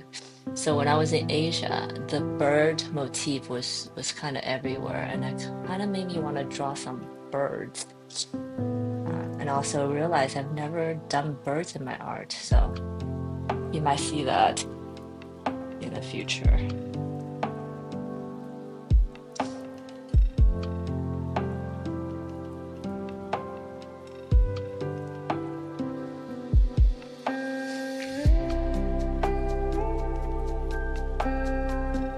I kind of like this pink and the blue-green contrast.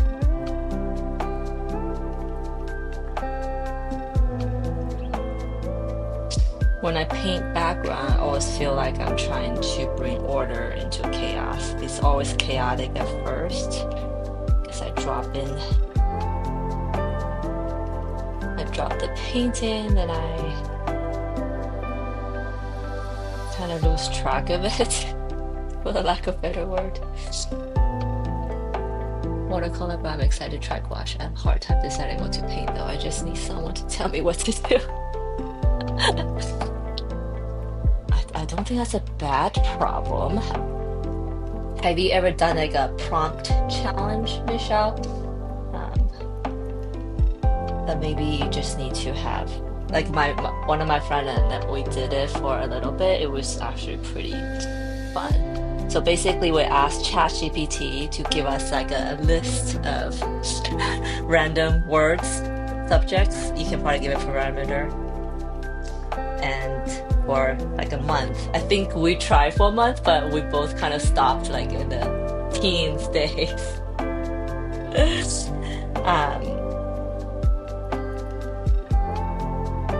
So that was, it was like random, but it's something that you can, something that you basically don't get to pick, and then I think that kind of forces you to do it, and then like what I'm doing right now, when you're being challenged to create something you don't usually do, good things happen. I bought a creative spark deck, but this chat thing is smart. Oh yeah, I feel like sadly so much of the things that people are selling, courses people are selling out there, that you can probably just add ChatGPT. I'm not saying that they don't provide value. I'm sure there's experiences and things that lots of creators have, but all these courses, I get bombarded with different courses. I'm like, I think I can probably just ask ChatGPT about all of it. So yeah, but I think it's good to support creators, because because that's their living and they're sharing what they know. And there is something admirable in that in itself. Michelle said, I've also been enjoying drawing lately too, learning to draw people. Oh, that is such a good one.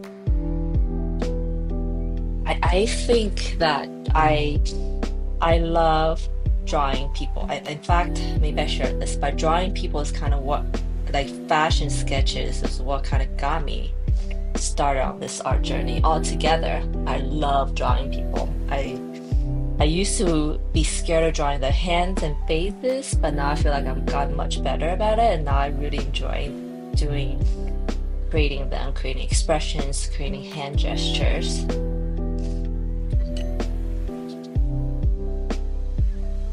Yeah, drawing people is so good, and you'll realize that they'll come in handy and when you're least expected. So lately, I haven't been drawing people live in my actual paintings, right? But I have been doodling a lot in my sketchbook with people. Not that, oops. It's not good, but I like it. I hope they never need it. So funny you say that. I literally drew people with their hands in the pocket for the longest time.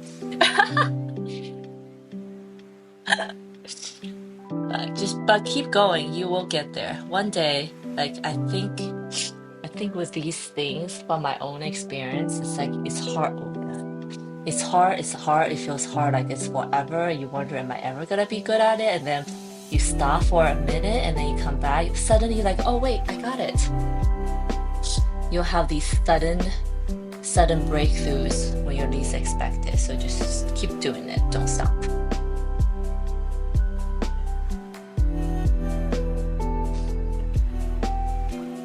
But yes, hands. And then the faces was like really hard for me for a long time. So I would draw. Like my favorite view for a while was like the back view, when you just see the back head, you don't have to draw faces. That was good. But yes, don't avoid the challenge things, I guess, because they all serve a purpose in the end. My always hold back. Oh yeah, then you can only have to like draw a couple fingers or one finger. Also a great trick.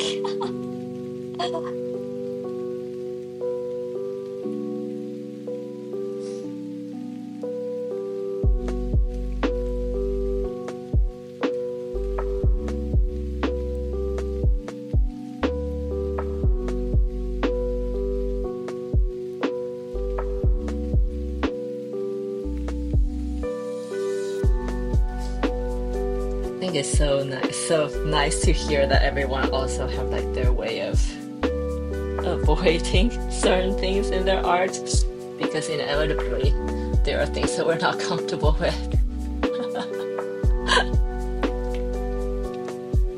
Okay. I'm trying to like keep my leaves organized. I don't think I'm doing a really good job right now.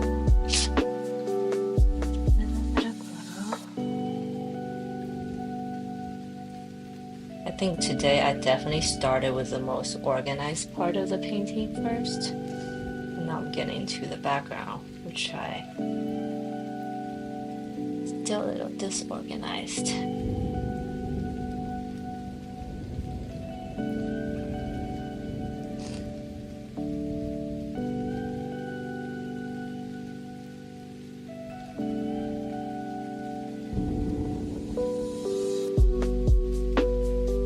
So lilies have these like perennials, I think.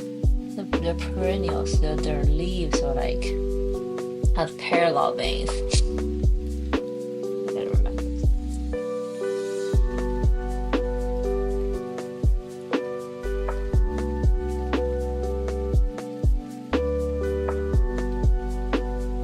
Oh, you know what? I should use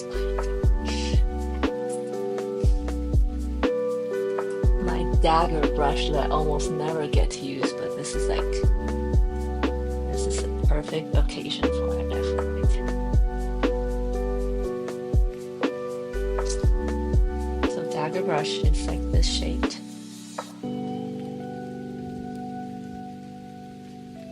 They're great for hair and leaves, and I never use them almost, so I'm very like awkward with them. But I tried them recently, and I just remembered to use it because all these leaf shapes. The brush has like the built-in shape already.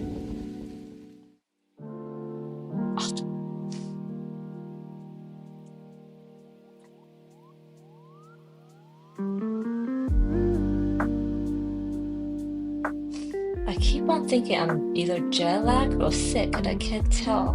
It might be both. The one bad thing about being away, well, there's one bad thing, I guess, is that I think for me, the longer I'm in different time zones, the harder the jet lag it is to get over.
Going from left to right, try to fill in as much as the background as possible.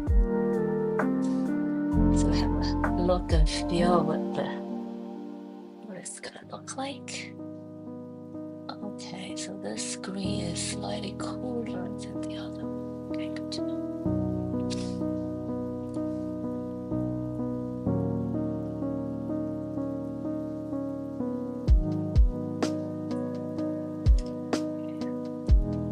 Discover is that the dagger brush is great when I want to just draw leaves in the background. But because the shape of the brush, it's a little hard for me to do anything to draw them in the foreground. So good to know, good to know.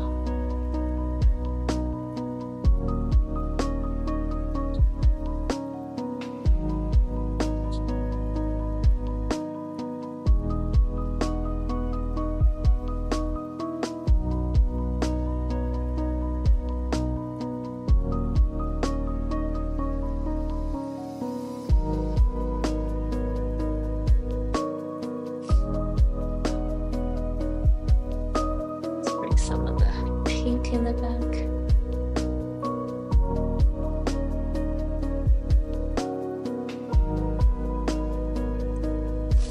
I'm going to a solstice event on Friday. I know most ladies are going to be dressed as fairies, so I'm going to as a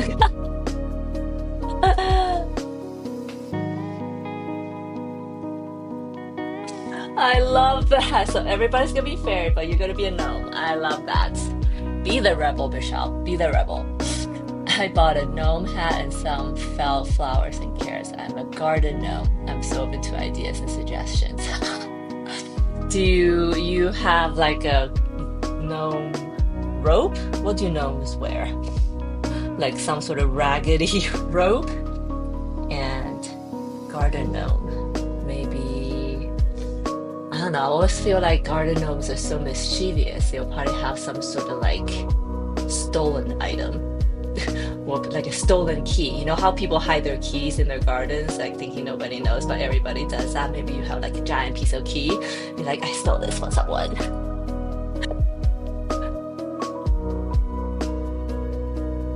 It'll be funny. as I'm cracking myself up.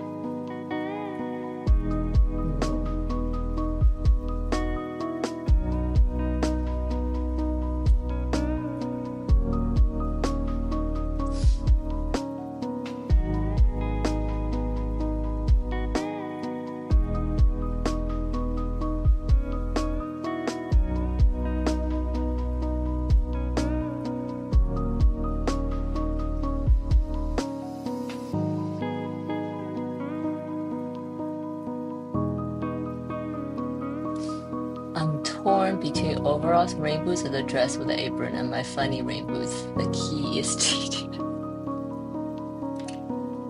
I need to blow my nose.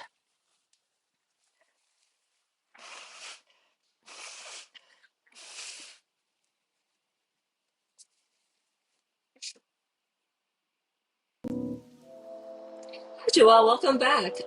I'm so happy that you're back. There, I must say something that made you thinking. So yeah, fire away. Joelle is on Twitch messaging me. So if you guys don't see the message, you're wondering what the heck is she talking about, that's why. Okay. Um, and so Michelle is gonna be a garden gnome. She's torn between overall rain boots, a dress with apron, and my funny rain boots. I don't know. I think it's gonna be overall rain boots because I feel like if you're going the opposite from all the fairies in pretty dresses, you should just go all the way. Let's do the complete opposite. Overalls, rain boots, and I love the skeleton tea champagne gold.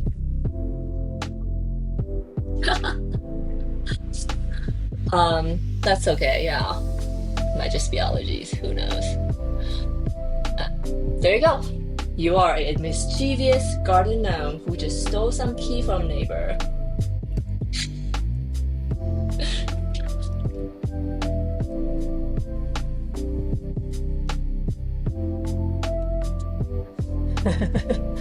Yeah.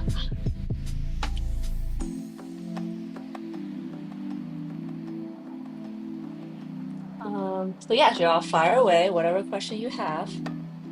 And I'm so happy Michelle likes my idea.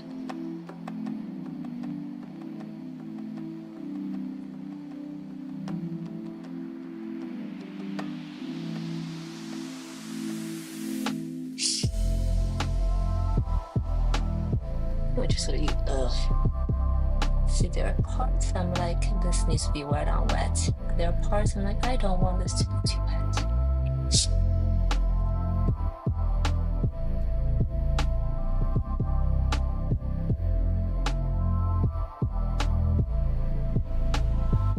I got little fluffy bees I'm going to carry in a watering can and to share with others. Love the bee idea, Michelle. Love the bee idea. And I think people love getting them as a little gift. I want to go to this party. Sounds fun. And Joelle, don't worry. I also would advise that, anything you type in a public chat should be, don't share any personal information. And if anything you type, don't be afraid. Don't be afraid that other people read it. So what, right? Maybe you'll find kindred spirits. Maybe you'll find that a lot of people share your sentiments or not. Also, it doesn't matter.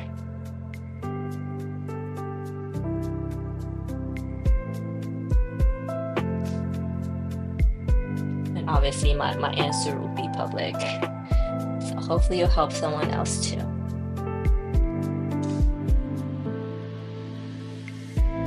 My hat just arrived. It's fleece, not felt.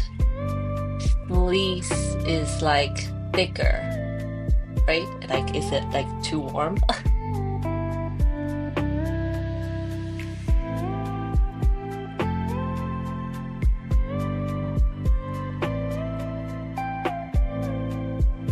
feel like I'm losing some control these leaves. What's happening? Maybe I should do the stems first.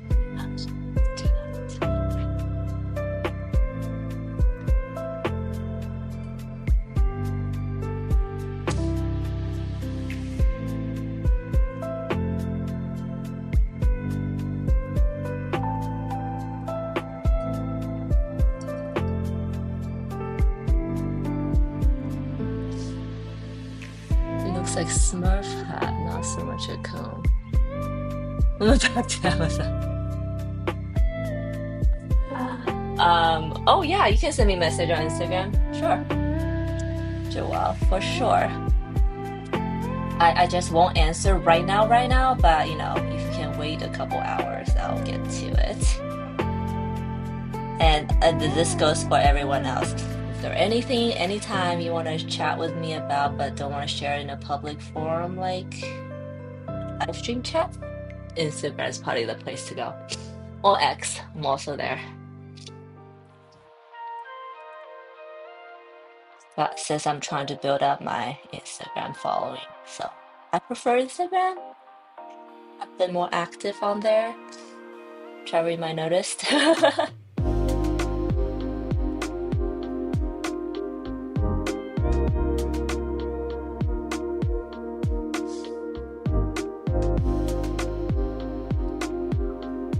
Back to Amazon. Oh, Michelle. I recently saw someone wearing this super cool pointy hat, and I think what they searched for was like the Harry Potter sorting hat.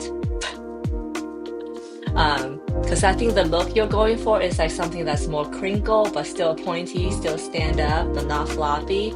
So I think the Harry Potter sorting hat was like the perfect scraggliness and the perfect stiffness, if you know what I mean. Maybe that'll help. I'm like, where was I? Okay. So sorry, I'm sniffling on my mic.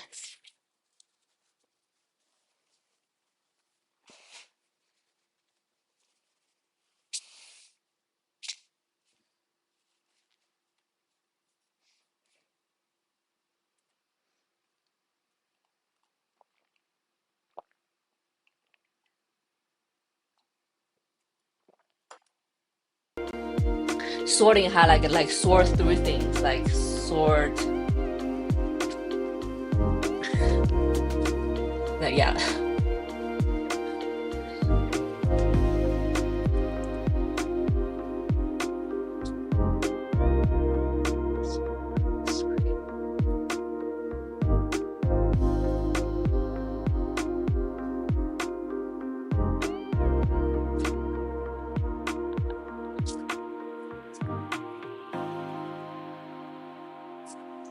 Joanne asks, if women of your age try to act like vital energetic 20 years. So I feel like women at my age who still can act like a 20-year-old is admirable, because it's not just a energy thing. There's also a mental thing. So I think that's commendable, to be honest. But I guess I do feel like our society puts a certain expectation on how women should act in their age. And I think that's we are all victim to that societal expectation. So when we see somebody who is out of that norm expectation, we kind of raise an eyebrow. But I will argue that in actuality, I don't know. I think that's something to be admired. That's my answer.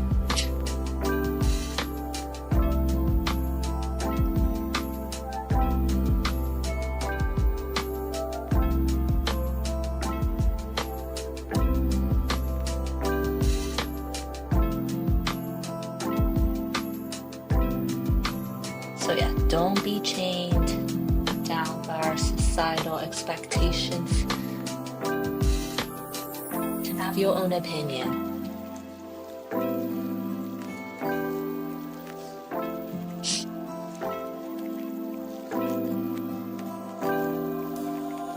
Weird thing about me, I've never seen or read or anything, and I've never eaten a Twinkie.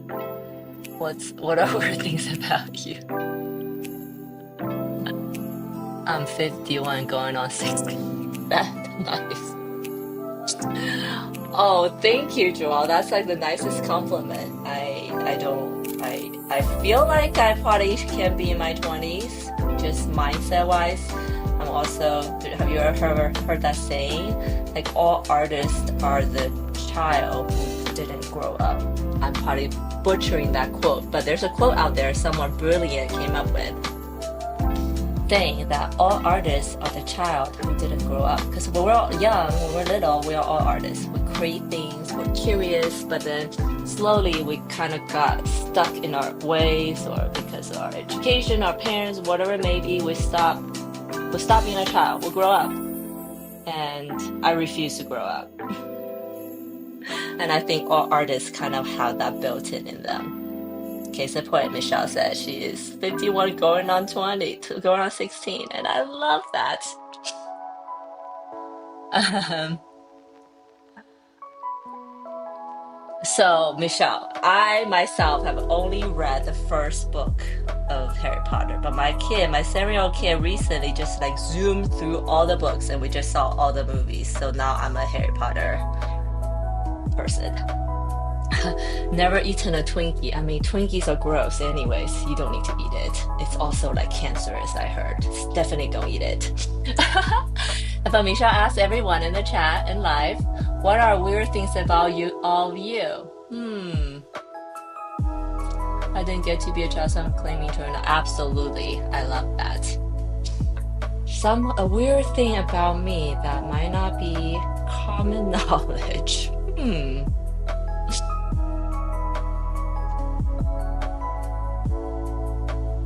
I need to think about that one.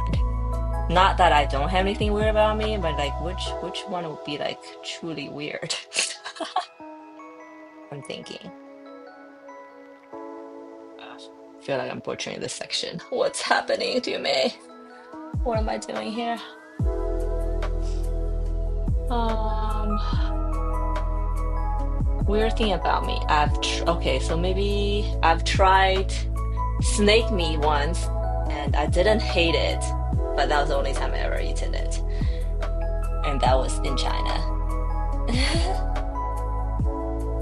I would say people in Asia are so adventurous in the food they eat, which I so admire.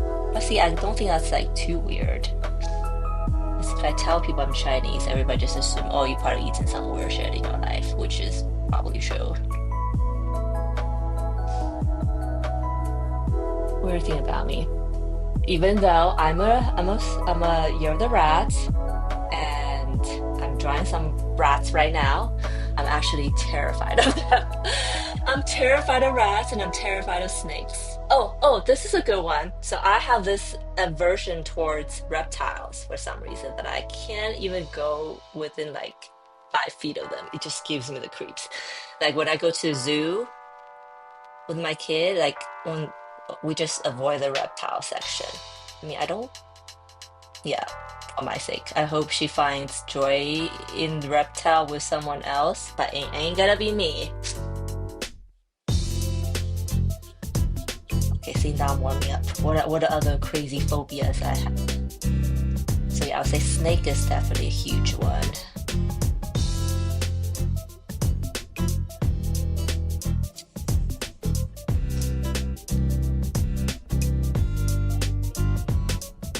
Just fun idea saying Joel deserves to not suffer. Joel will overcome all the challenges in his life, and this is not his final place, even though it feels like it's gonna be his life forever. No key. For me, the place in the chat is perfect. Flowing this mode, I wanna give some love.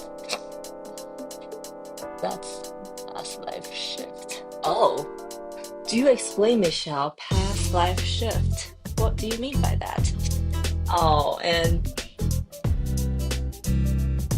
Joel, you're breaking my heart. I think everything is, of course, you will overcome all the challenges in this life. Just the fact that you're living and you keep going, you will overcome them. And life might keep throwing things at you, but I think life will also listen if you kind of put your mind, if you believe and put your right mindset forward, that life will also listen. I truly believe that.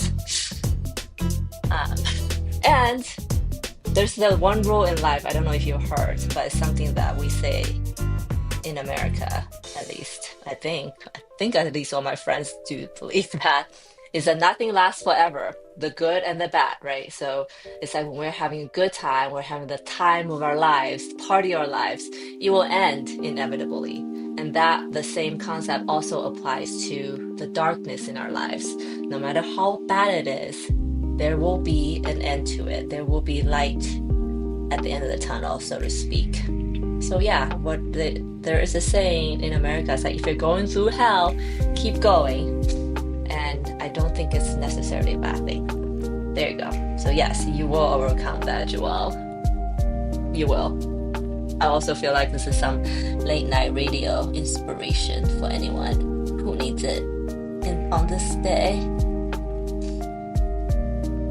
And honestly, when I say those things out loud, I feel better about it. I feel like I believe in it more too. So thank you. Thank you for letting me say these things out loud.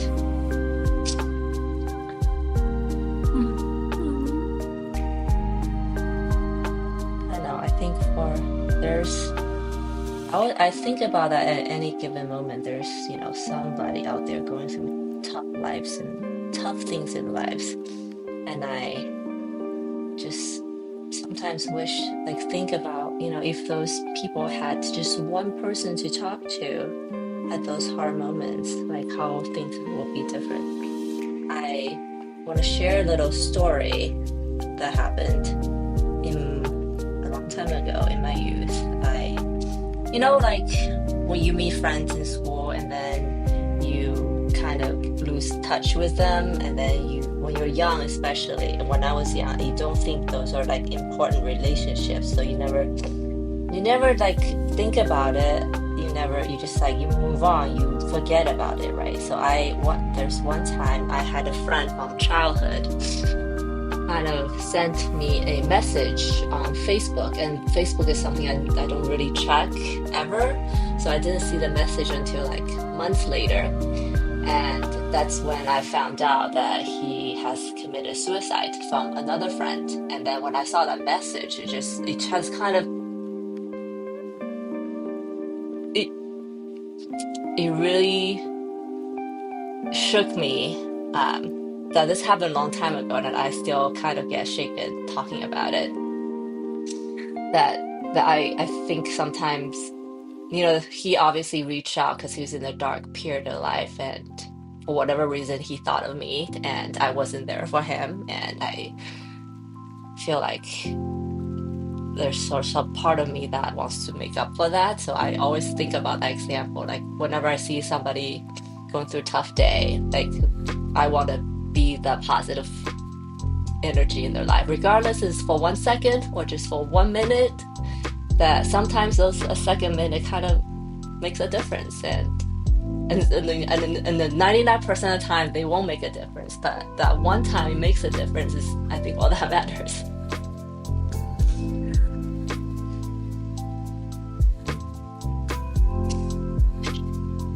Yes, yeah, no worries at all. This has happened a long time, but it's obviously something that still happens every day to other people,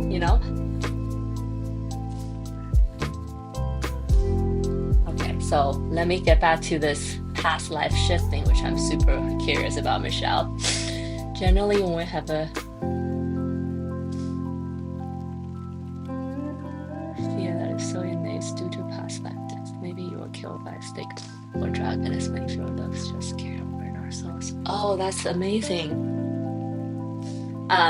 Yes, and Joelle, I hope, I hope that in the dark, whenever terrible things you're feeling in life, that it will remind yourself that it's always light. And even, sometimes when my friend might thought I didn't care to not reply, but it was just literally because I don't check that platform, and if he messaged me somewhere else, I might have gotten the message. So that's kind of the unfortunate part. But yeah, reach out, Joel. If you ever feel terrible, reach out to anyone. Reach out to me. It's fine. Oh, they just want to say goodbye.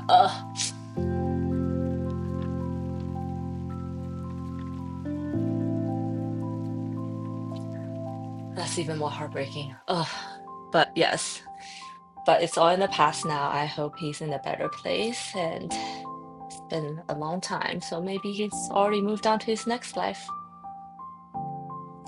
And you said that it's maybe because of past life trauma or past life death, unexplained fear, love just care over your souls. Oh, I love that. Um, you know that I totally believe in all the astrology stuff, and I have gotten my signs read many times.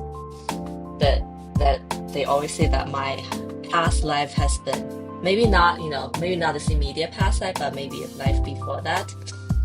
That maybe I was a very good person in my past life, and I accumulated a lot of good fortunes, and then this life is like my time to share it with people, which I loved, which I kind of took it to heart. Okay, I've got to move off of this section. I don't even know what I'm doing anymore.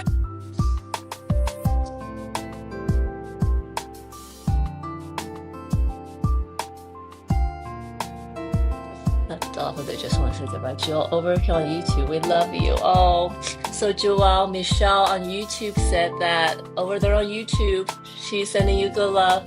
She loves you and you're a wonderful person going through a hard time. Okay, that's so sweet of you, Michelle. I'm happy that maybe you can connect. That'll be awesome. Joelle, yes, everything on my Instagram are my original paintings. Thank you. And I think I do most of them live. So if you go back to my live painting sessions on YouTube, because I don't have a paid account on Twitch, so they don't keep my stuff for more than a week, for a month. But if you go on YouTube, you can see all my past live sessions where I created some of them. And Pinky, do I have permission to use Reiki to help shift off your heart? Oh, I would love that, Michelle. That's so kind of you, and maybe that's why I had to bring it up. Oh, thank you. What do I have to do?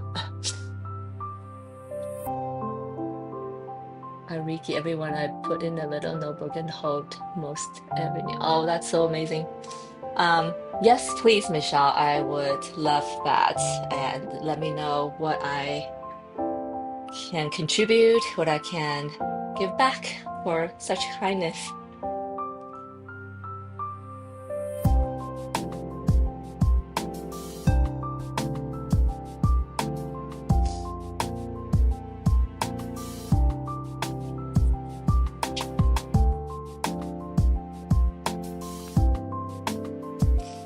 I really do believe all this energy stuff in the world. Like I said, I mentioned to Joelle earlier, I'm not a religious person, but I'm very spiritual, and I absolutely believe in the hidden energy, the algorithm of the universe, so to speak.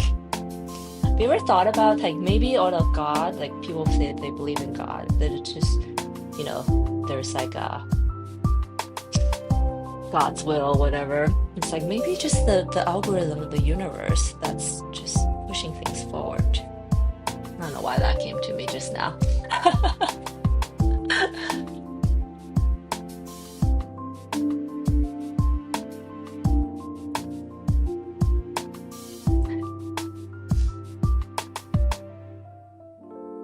That's amazing, Michelle. Oh, thank you.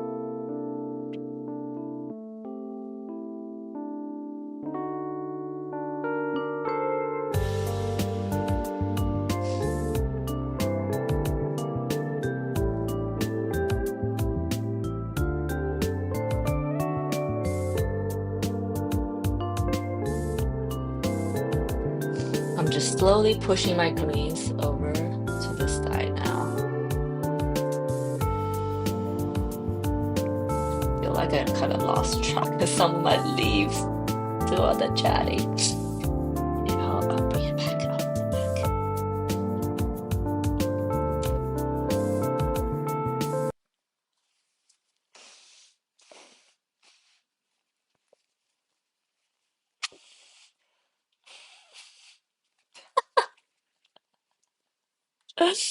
Joelle, you don't need to worry about that. I am not a high visibility figure on YouTube whatsoever. But it's under the same handle at PinkyhootArt. You just be be nice because Michelle and Trevor, they're both wonderful people, and then you can talk to them, and then, we can talk together, and you'll probably feel less lonely.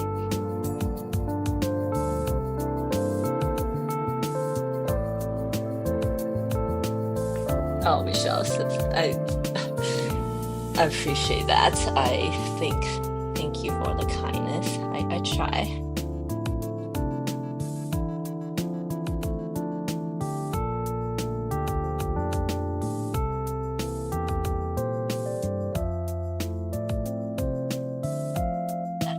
Let's see if we can convince Joelle to come over.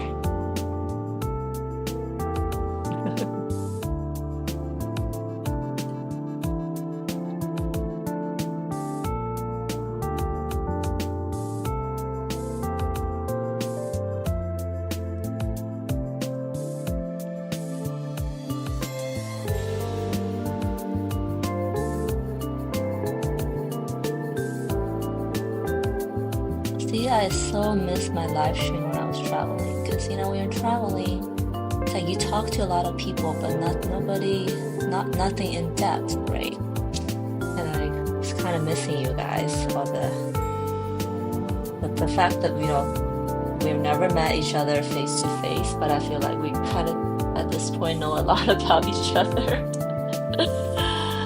And there's something really cool in that, I think.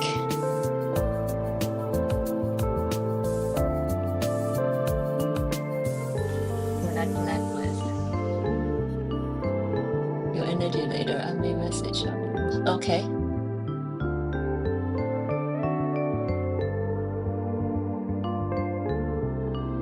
I do have rose quartz.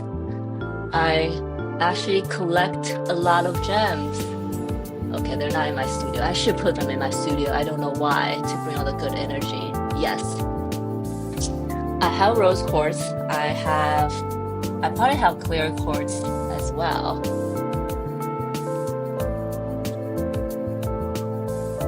Joelle said, wait, couldn't catch that.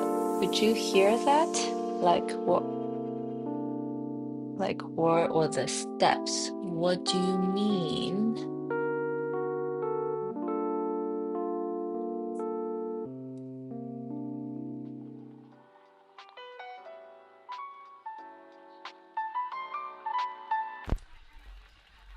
I love you.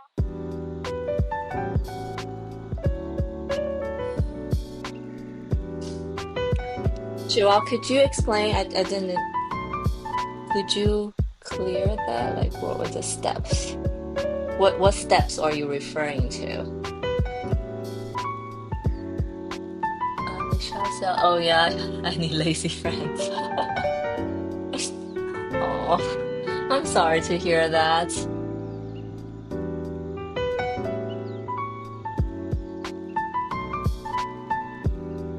I'm sorry to hear that. But hey, you know what? Because of that, now you have the gift of art, right? The gift.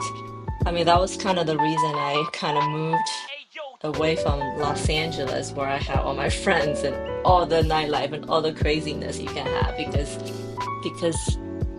those are distracting and take time away from my art, and I kind of feel like I need to be in a more isolated situation to really take this life seriously. So there's the silver lining in that, right? So because of that, now you have time for art and for deeper work, which I think in the end is probably more valuable than socializing with military wives anyways.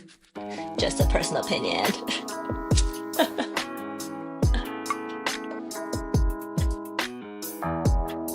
Michelle uploaded a YouTube video. Joelle. Oh, no. Joelle, Michelle is someone who's in my chat on YouTube, and because when I answer your questions, it's live streaming in both places, that she is sending you her love because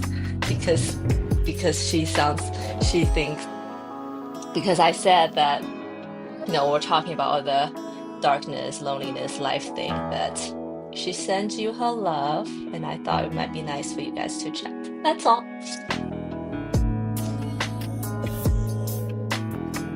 Oh, put them around your bed. grid your bed, all four corners under the bed if you can, with alternating clear rose quartz. Only four, okay?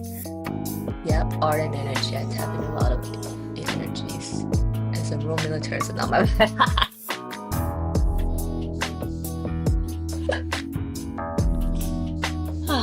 I'm laughing. I'm laughing because I can see that. I actually grew up in Norfolk, Virginia, which is a totally a military town, and I had a lot of friends, schoolmates that are from military brats they call themselves. So I totally get what you mean. It's funny.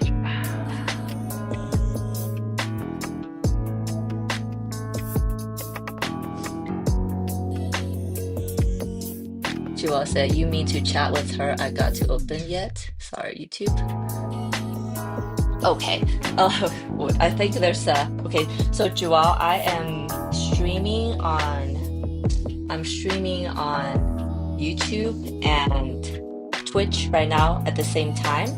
So I get chats from both places. So I'm chatting with you on your questions, and I also am chatting with Michelle and Trevor on YouTube. That's why. I hope that wasn't a surprise, and I hope what you shared was meant to be private. So I'm really sorry about that. But Michelle is awesome, and she sends you her love. So yeah, if you come over to YouTube, we can all have a group chat about it. But if you don't want to, that's totally fine too.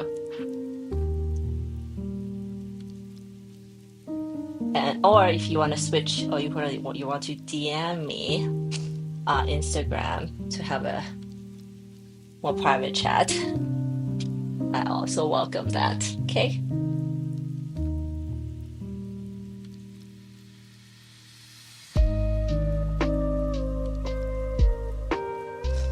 Oh yeah, my uncle was in the army there. Oh yeah. Yes, I worked with a lot of military families when I was in my teenage years.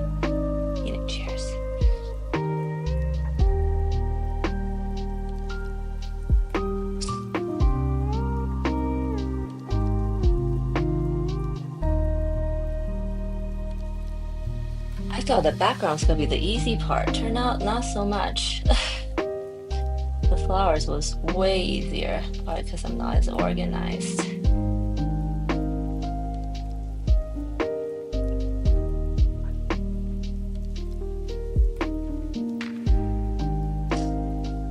I mean,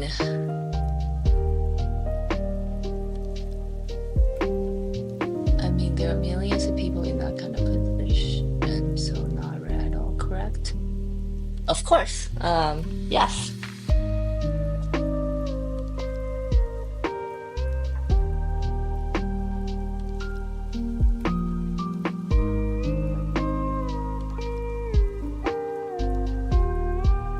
I think, Joel, what you're feeling is kind of like I want to say a collective feeling a lot of people are feeling, but you're just brave enough to say it out loud. Maybe some people are just suffering in silence, which I think is worse.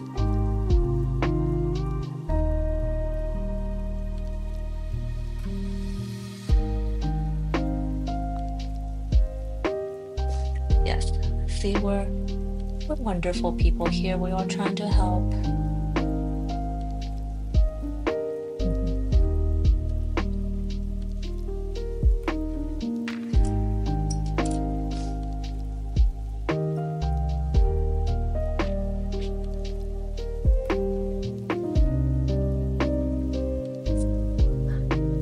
Textures in this.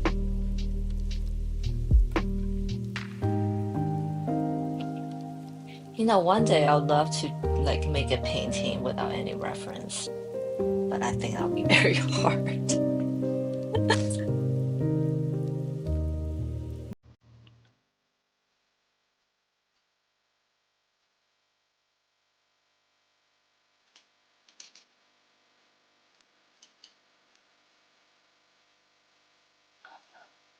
Kind of like Joel from Last of Us, look.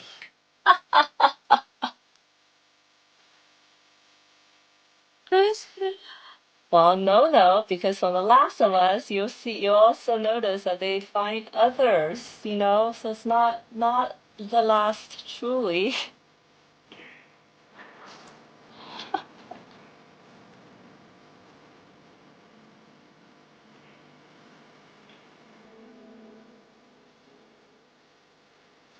I think, yeah, even Michelle says she feels lonely in the town where she lives. So I think the key is to find the energy, the vibe, whatever that works for you. I mean, for me, where I live, I have a lot of like mom friends for my kids, but I don't really have any art friends. And being on, being here, being on YouTube chatting, it's kind of my way of finding those things. I chat about art, I chat about life. None of the, I feel like the awesome thing about chatting like in a live video session is that you kind of skip all the small talks. You skip all the how's the weather, unless something's happening. You kind of skip all the awkward things. You just get to the meaning, the good part of about in human interactions, like your triumphs, your struggles, the things that worries you, things that surprisingly the things I talk to you guys about, I almost never talk to people in real life here. It's just real life. And that makes me feel not lonely. That's like the opposite, Joelle. So I hope you find that for yourself too.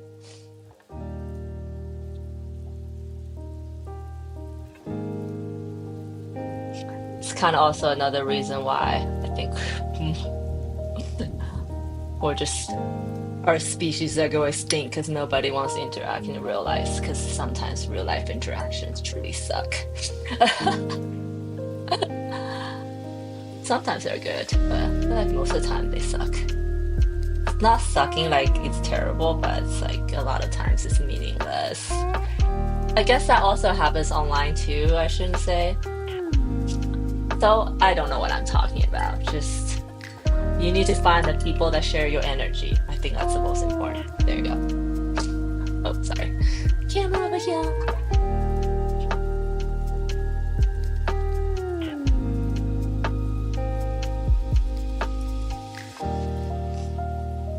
Oh yeah, see, Trevor agrees. There you go.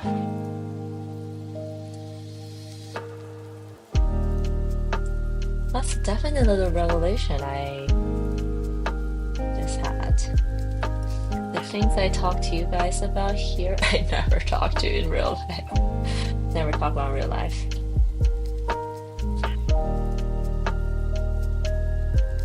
So that's something special, I think, that makes you guys so special. Thank you. Thank you for being here.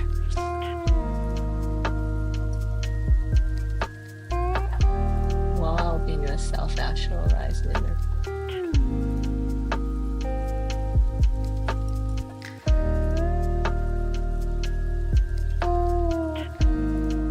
Okay, you, Joelle, definitely actualize that. And I'll love that. Means your real life on this side. We're all infected and neutralized. Hmm. I'm assuming that's a Last of Us reference. Because I was like, that could be real too, I guess. Michelle said, say while you're on your trip. I was like, how can I find Trevor and Pinky? I have something to say. Oh, Michelle, that's so sweet. Find me on Instagram. I'm sure there's other places we can chat too. That's so awesome to hear, honestly. Right? There's just sometimes you find things like, oh, like nobody would appreciate it except for that person. I need to tell that person.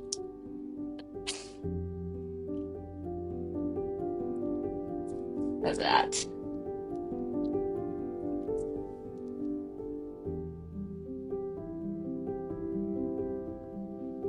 Dropping some darker colors here.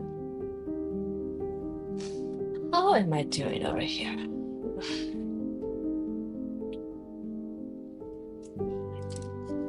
use a stagger brush.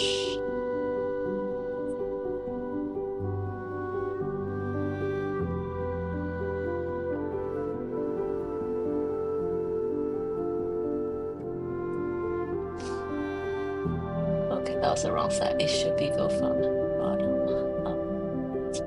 Yeah.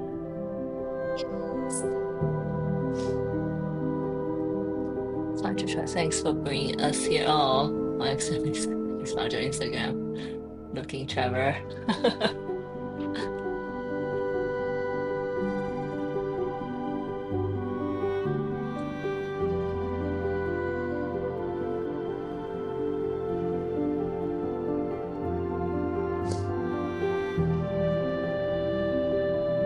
I can't wait to get messages from you, Michelle.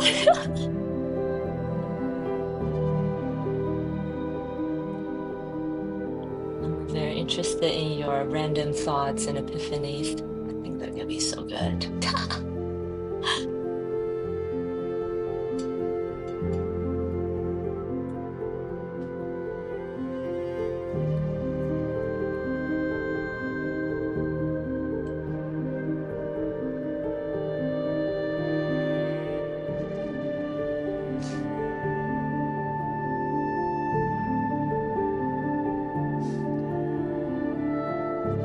Oh, also, Michelle, I totally took your advice and got some catnip seeds. They're grow.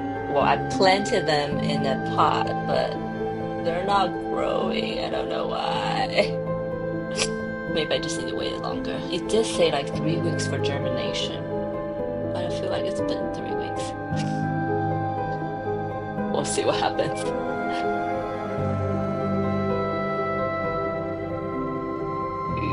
Okay, let's get over here. I'm just kind of working through the whole canvas now, covering up all the whites. I think I'll almost, okay, then I'm gonna do the mouse as the second layer and then do the second layer on everything else. Okay, cool. Could it not be possible to edit message on the chat? I actually don't know, Joel. Or you can just type a new chat, say disregard the one above. Then I'll know.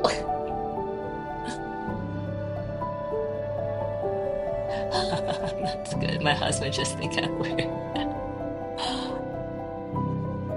Okay, okay. It's a slow grower. Got it.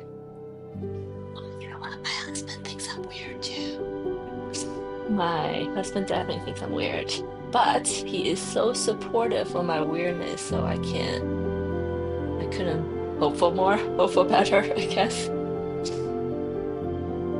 Also, I think it's important that we find people in our lives to support our weirdness. Because I read this thing one time, I'm paraphrasing I'm paraphrasing here. Let me think how to say this. Like the weirdness in all of us are just the things that makes us who we are. They are weird.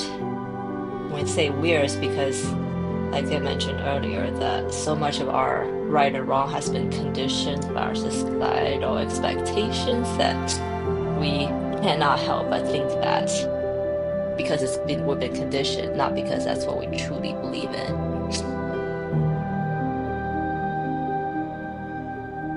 Also, I do also feel like a lot of times we party harder on ourselves. We think we are more weird than other people care. I think most people just, not most people, everyone's probably too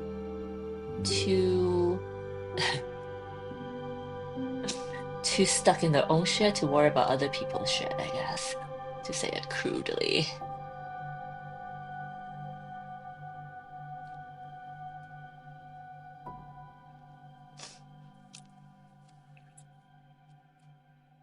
Mine too. He absolutely embraces it and grounds me when I need it. Yes, that's so good to hear, Michelle.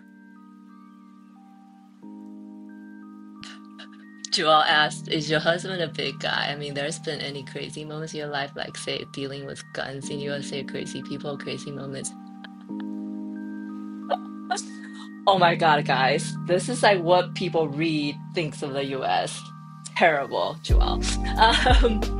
Um, I read a lot of them in the news. I have come close with a few, but I actually have never been in an actual crazy situation, like dealing with guns or like in a crazy public shootout or anything like that. And I would argue that that don't really happen to a lot of people in the US, even though it might seem like it happens a lot in the news. Um, or maybe actually the opposite could also be true, that it probably happens more in real life than the news reports. But it's still, I think, far and few. It's not like every other person in the US have had that kind of experience. Luckily, knock on wood. Let's hope that keeps it that way. But no, my husband is not a big guy, but he is a black belt in Taekwondo. So I always ask him, okay, will you be able to kick someone's ass if you need to? He always says, I don't know, but I have faith in him. I hope he doesn't listen to this.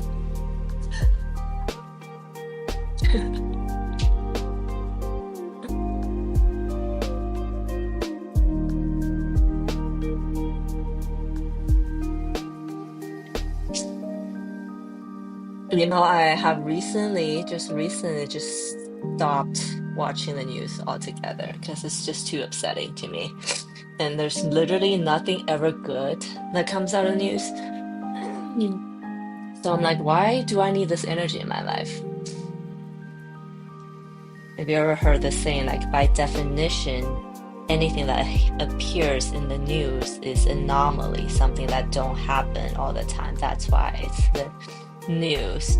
But because social media, because we read news, we feel like it's all around us, which is not true.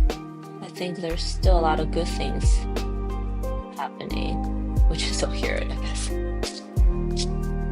Well, for me, my husband is a retired disabled veteran, so he has some experience.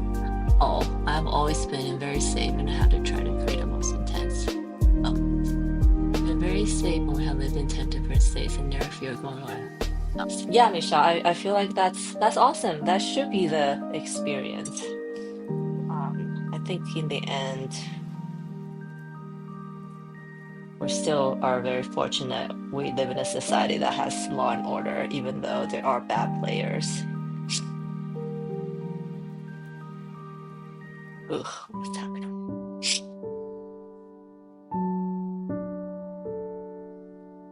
But the recent Charlie Kirk shooting that literally happened near my house, actually, in Utah.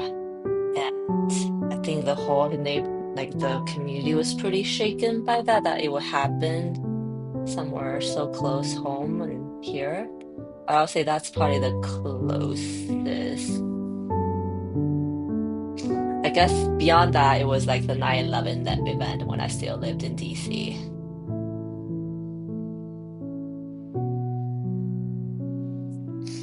Joelle said, that oxytocin kind of like very similar to sleep in terms of medical regeneration. I mean, no expecting, but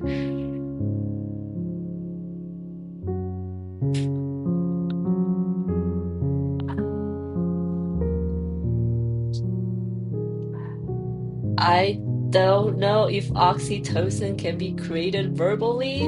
Is that possible? I don't know.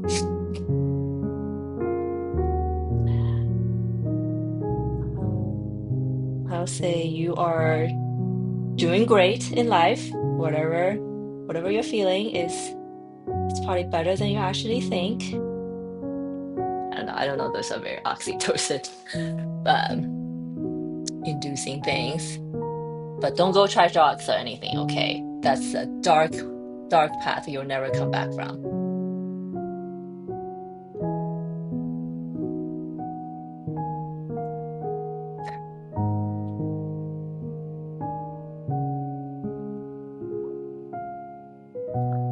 But he's out of town and he put my gun in a more accessible place, and just in case that meant that I was trained to firearms.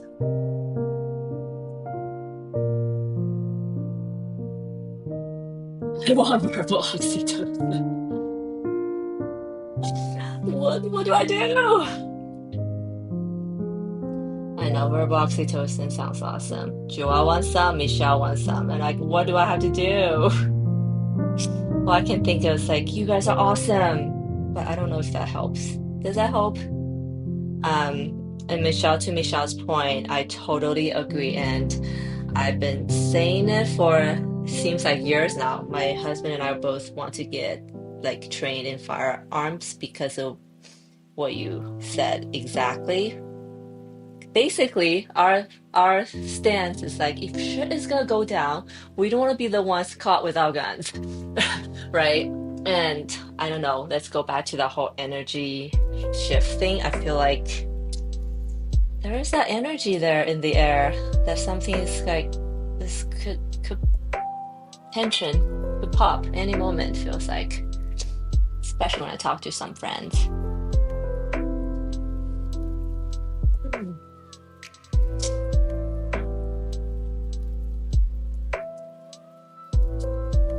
Oh, I'm so sorry to hear that, Trevor, but I don't think fire guns is legal in Australia, right? Like you can't just go buy one. In America, you can. Anybody literally can just go to a store or go to a. Actually, in Utah, they sell them at Walmart, so you literally can just go to any store buy a gun, and that's terrible.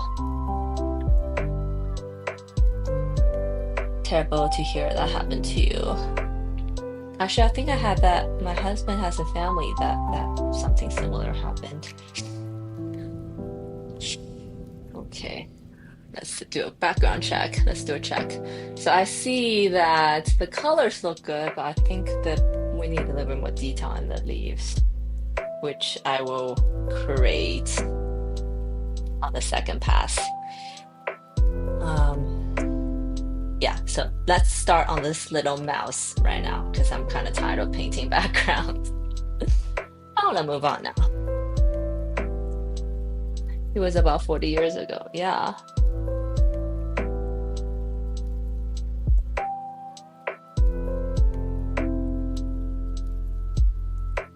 Oh yeah, wasn't there like that recent shooting in Bondi Beach recently? I guess. This world's going crazy.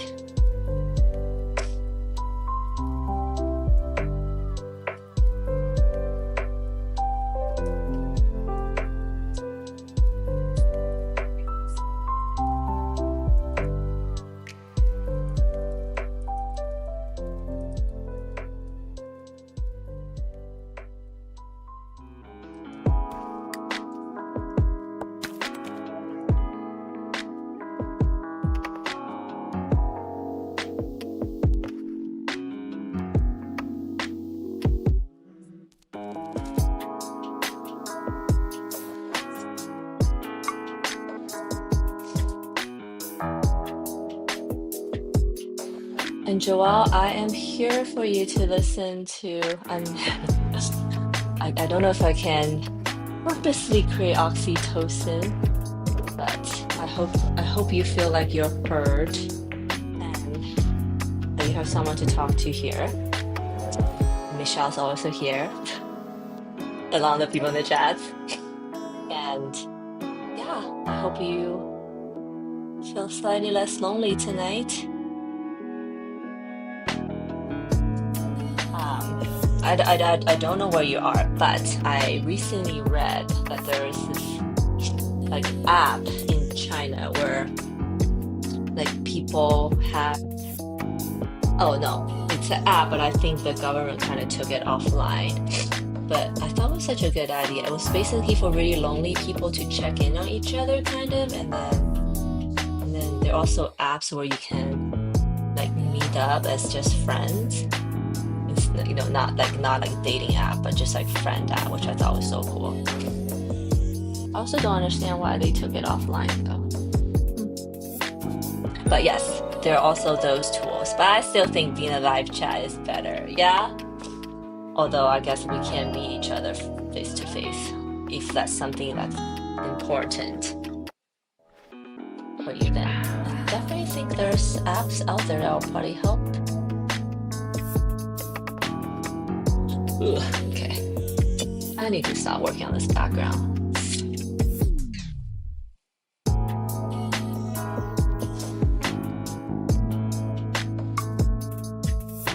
US audios are just so a Korean heart finger. Korean heart. Oh, okay. I think you Korean heart all day. All day. Um, we have stronger laws now. Quick art question.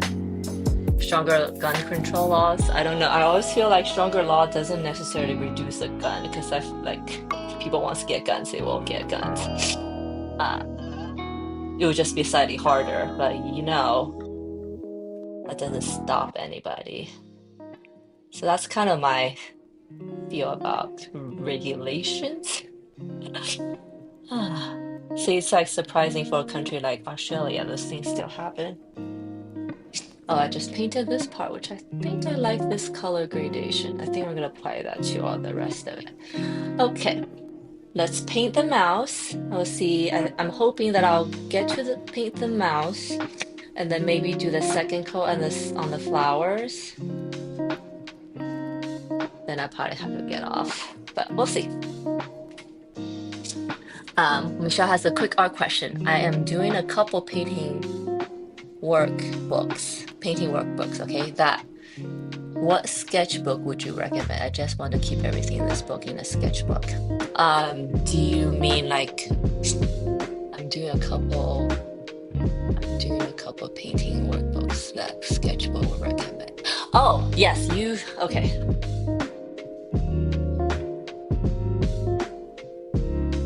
She is not under 25, Joelle. She says she's 51 going on 16. Quick question. Okay, so Michelle, you need a watercolor sketchbook. Do not do your sketchbook in a regular sketchbook because that will ruin the painting and the sketchbook. So yes, hold on. Let me.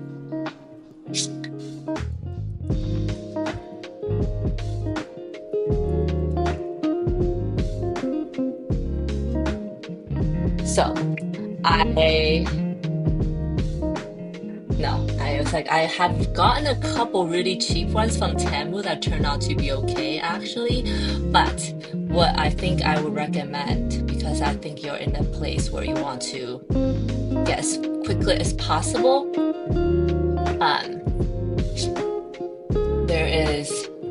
I'm trying to find this sketchbook that I got from my friend.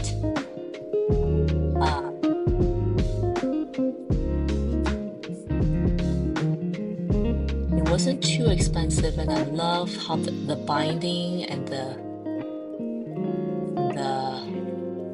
paper texture in it.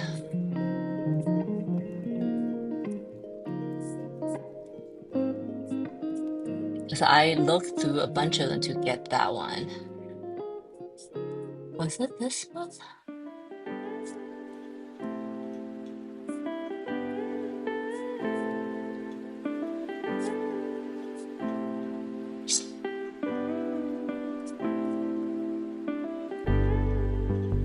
Okay, this is not bad.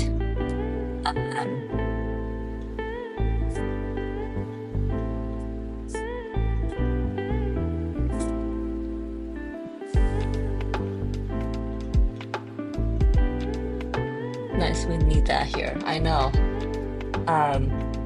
Okay, Michelle, so Strathmore has a sketchbook that is pretty awesome, and I do like Strathmore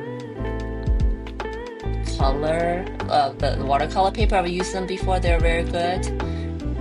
This one, I'm gonna drop in the chat. Can I drop in the chat?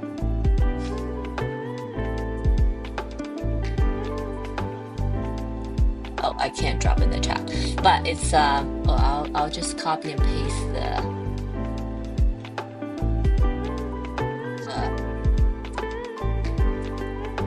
information that you can go look yourself.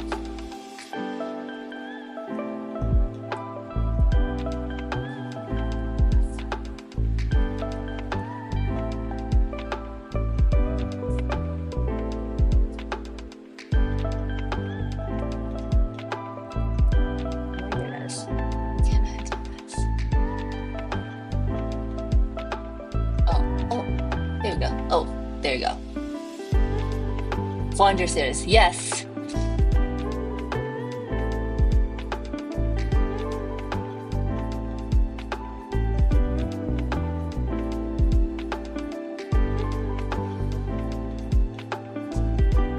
So the music I have in the whole live stream is called lo-fi music, which is kind of like the low-key, calm, but very like uplifting kind of beat, which is what I specifically want. I want something like low-key, relaxing, but also uplifting. Something that the longer you listen to, the happier you will get. It won't give you that immediate dose of oxytocin, but the beauty in this playlist is in its longevity.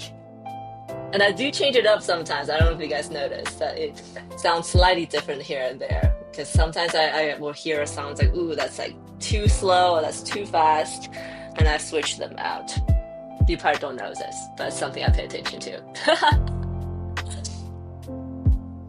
You're so welcome, Michelle. But yes, yeah. I was like, you need a good watercolor sketchbook. And then you can do your documenting all of them. And then, once you're done with it, a year later, you'll look at it, you'll see how much you have progressed.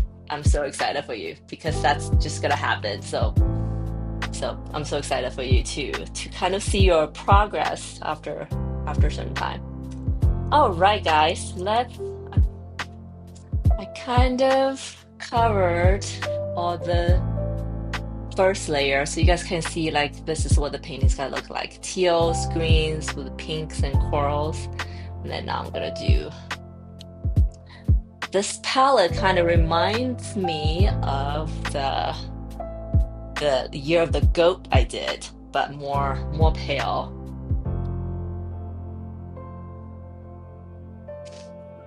Also, did I tell you that pink and green is like one of my favorite color combo? It's so Eastery and swordy, but I don't care. I love it. Do most people in US have whitened teeth? Also, like, do you have a high IQ test? Joel, your questions are cracking me up. I don't know actually. Sorry, I don't know if most people in the US have whitened teeth. But I would say a lot of people do get their teeth whitened. I personally use a whitening toothpaste, but I feel like I recently I feel like I do want to get my teeth whitened, but I haven't gotten to it. But yeah, I'm sure people do. I don't know if it's like most people, but I'm sure some people do.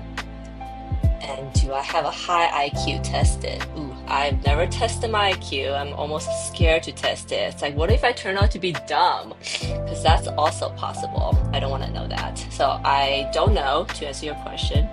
But my kid does have a very high IQ. But that could be because of the dad. Who knows?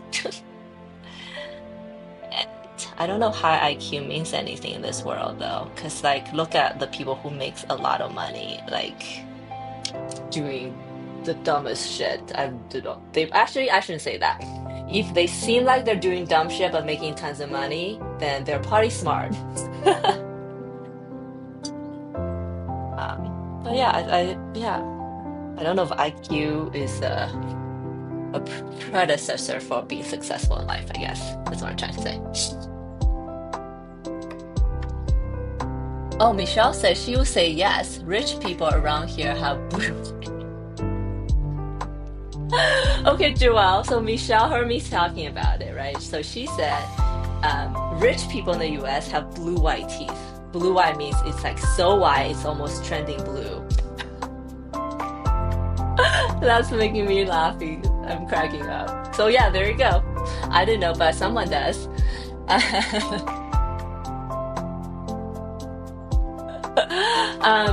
So Joel is from Asia, so it's nighttime for him, but he didn't share exactly where, and I think that's totally okay. But he said Chinese people are smart, so you might be too. Well, I hope so. I hope so.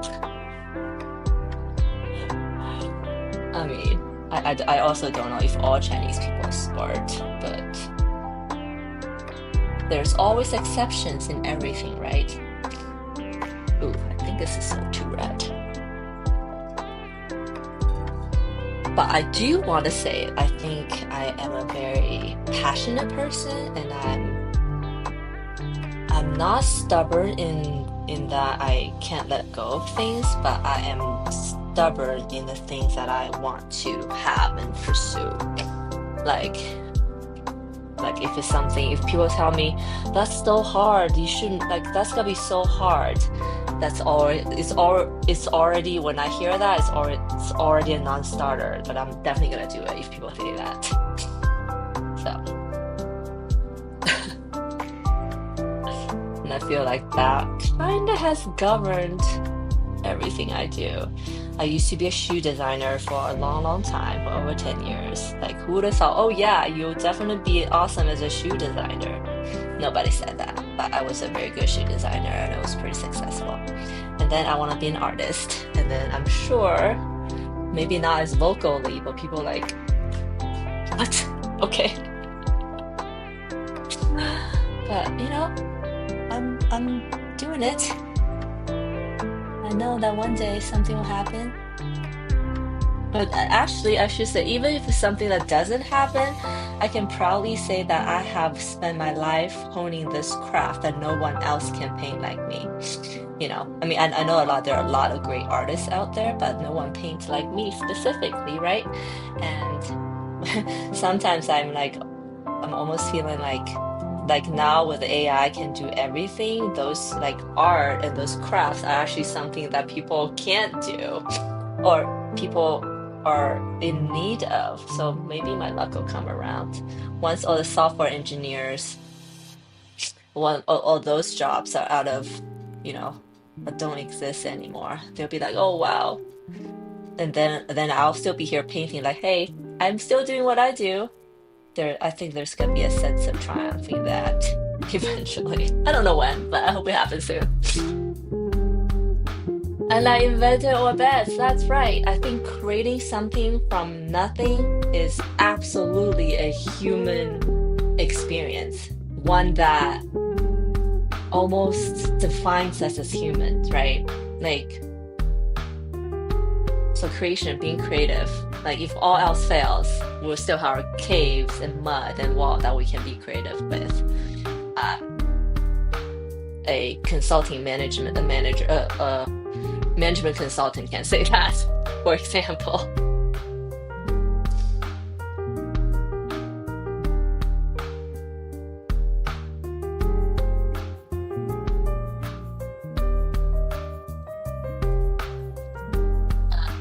So Michelle, Joel asked you, what's your professional background? So I know, but I want you to tell me so I can tell him so I don't put anything extra or not say anything.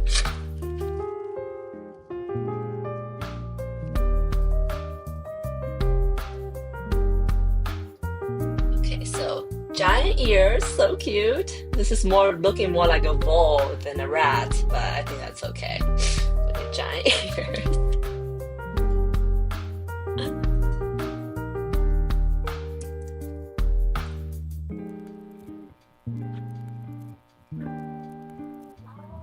Monster, yeah. Where are you?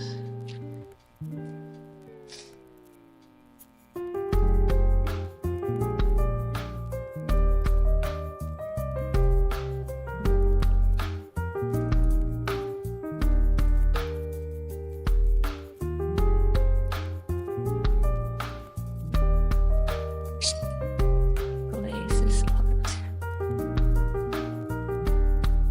Listen to Amy McNeil's TED Talk. It's about creativity. Whoa, I feel like I have listened to that actually. Let me check. But right now I can't remember what was said. But I'm pretty sure I have.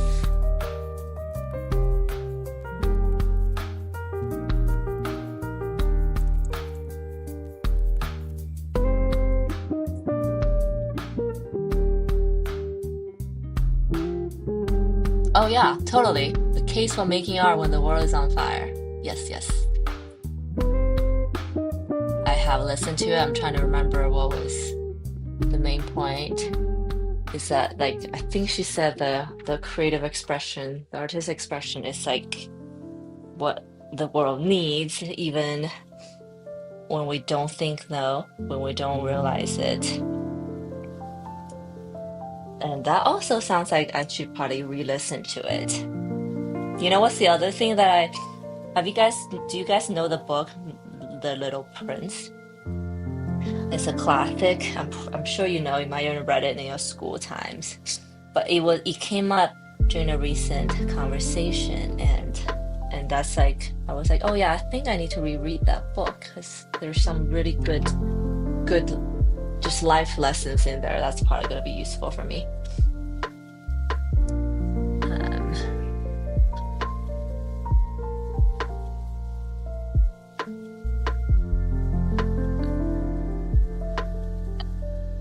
is it weird if I ask the cube before group has deleted? I think you deleted. Um, that's probably fine. I'm sure it's not that weird. I've, I don't think I've gotten anything live that's like too weird.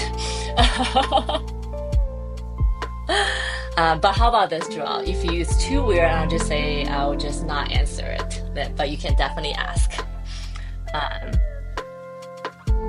so Michelle said, okay, Joelle, I'm gonna read what Michelle said about your question, okay? So she said she went to college in the late 90s for integrated media, which is web design, with a focus on film and graphic design. Film and graphic design, oh my God, that's amazing. While I was in school, I was diagnosed with 2 diseases and only worked for about 5 years in my field before I was too sick to work. Oh yeah, I remember that. So Michelle was a graphic designer for a while, right? Then I housewifed and was terribly depressed for years. In 2015, I went to a meditation class and met 2 women I knew in my past life, and I wasn't. Hello, Fluffy Berry. I love your name, by the way. Welcome. Oh, so kind of you to say that, Fluffy Berry. But I do feel like the quality of a live stream, the quality of a conversation isn't necessarily dictated by the amount of people. Just like on Instagram or anywhere else, the amount, well, sometimes it does, but a lot of times the quality of the post almost isn't fair to some people with small accounts. Does that make sense? Okay. But anyways, I'm glad you're here, that you're joining on the fun. Who cares about everything? Who cares about everyone else who's not here, right? But thank you. For those who are just joining me, I'm creating a series, my Chinese zodiac animal. This is the 7th one, mouse. And the mouse is actually my Chinese zodiac. Oh, I actually have, you are in a treat. So I just want to show you, this was the first one I created, the year of the horse, which is this year actually. This is one I created, it feels like months ago now, with the sunflower as the main flower. I just have this painting in my studio because I was looking at it and I actually wanted to add another orbed here that's like trying to reach for the red envelope. So I'm gonna paint it on that when I'm done with this. But yeah, so that's the beginning of the series I started. And then these are other series I'm also working on. Some the birth month flowers, Aster for August and Larkspur for July. And then this is a painting I created during a YouTube filming. The video I'm still editing, which should be published soon, but it's just kind of like a paint along video of how I create my art from beginning to end. If you guys want to know or learn how to paint like me, that'll be the video to watch. And also okay. So now I just showed off my art. Let's get back to the chat.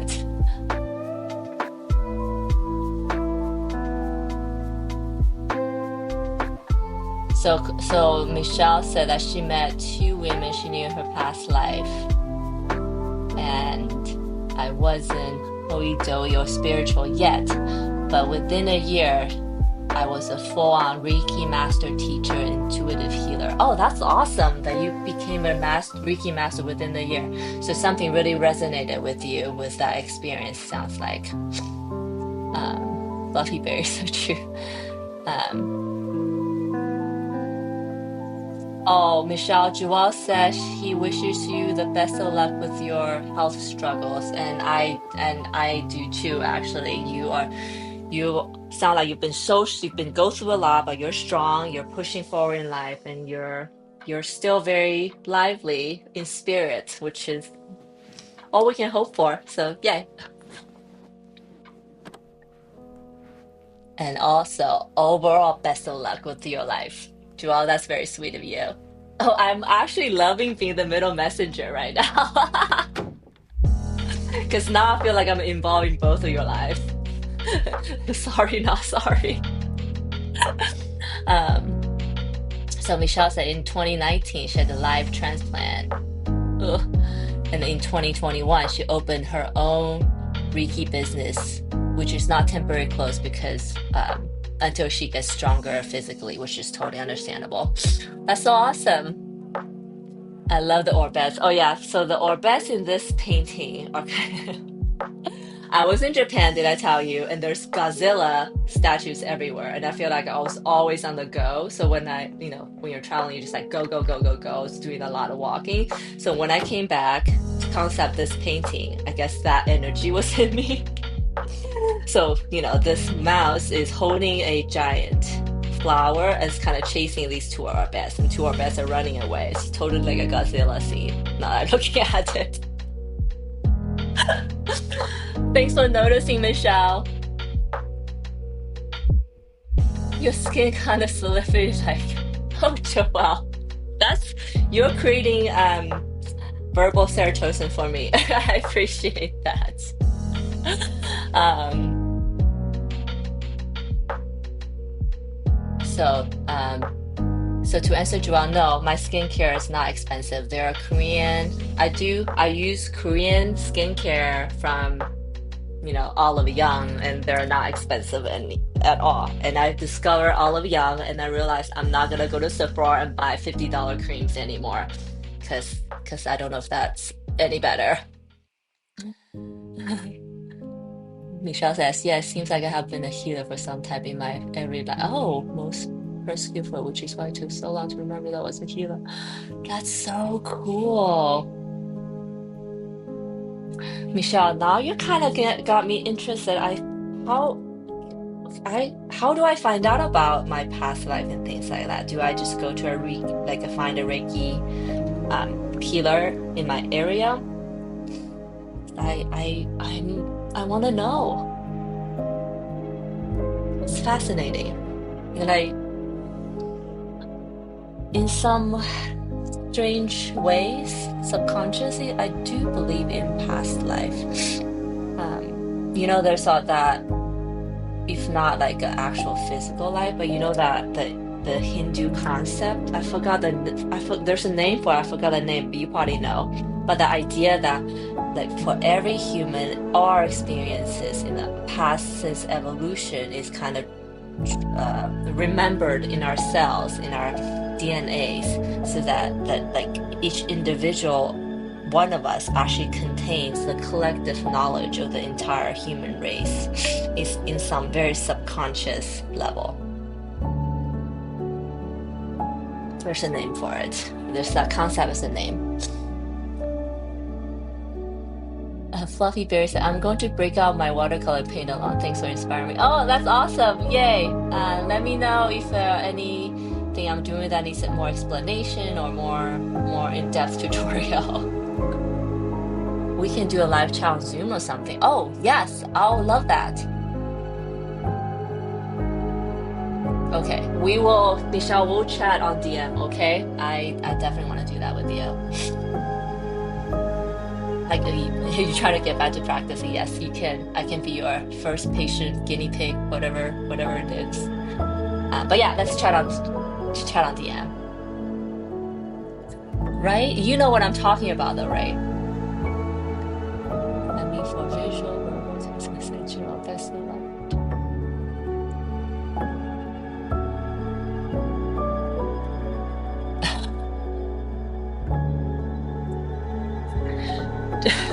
Oh, Joelle, you're so sweet. You're cute. But yes, best of luck to your challenges until you find peace.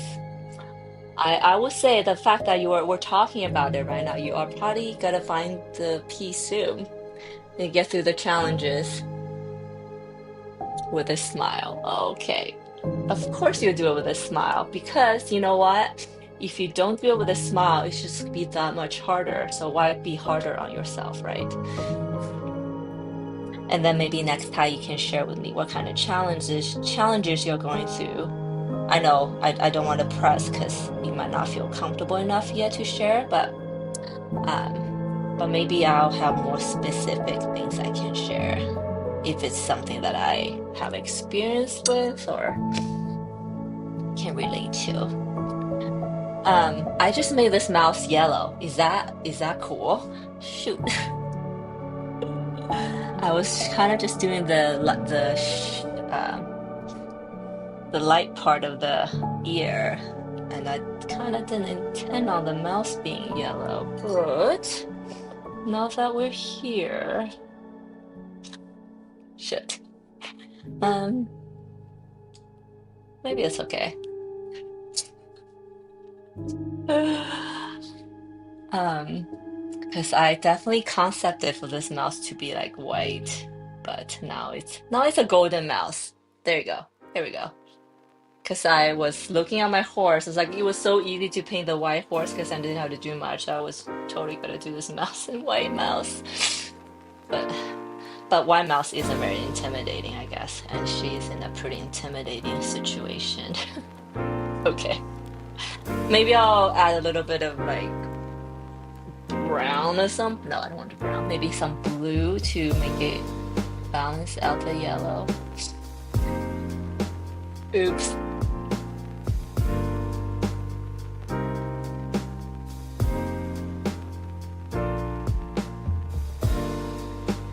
And the minis. Okay, very cool. Then lay a little. Oh yeah, see, Payne's gray. Yes, yes. Sorry, I'm distracting.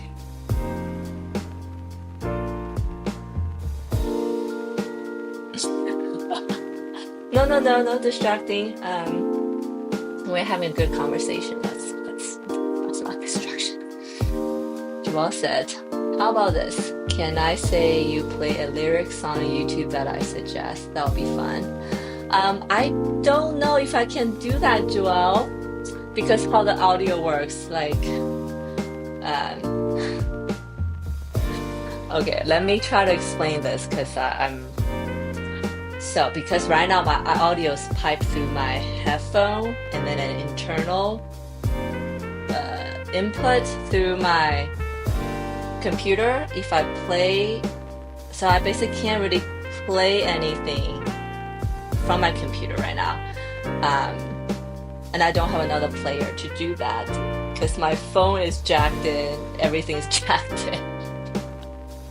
But how about this? You play that on your end, and then I'll be there with you to listen to it on your end. This is definitely a tricky thing. And then to Michelle, yes, I think I was thinking like a cool blue or something to balance it out. So yes.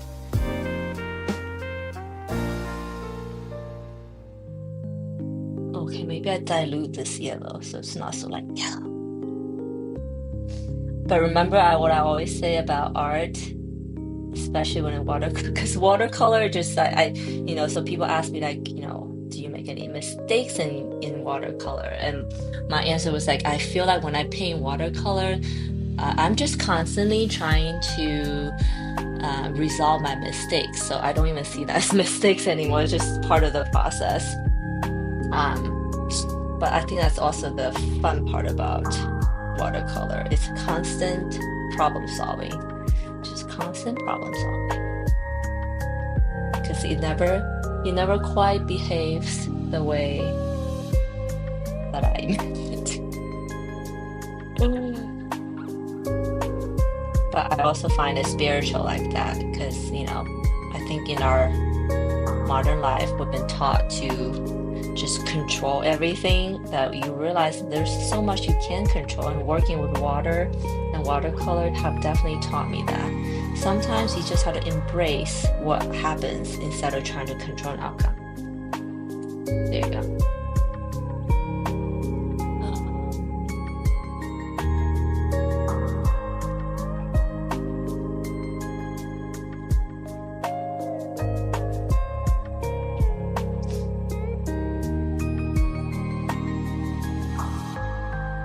Copyright charges too. Tell us.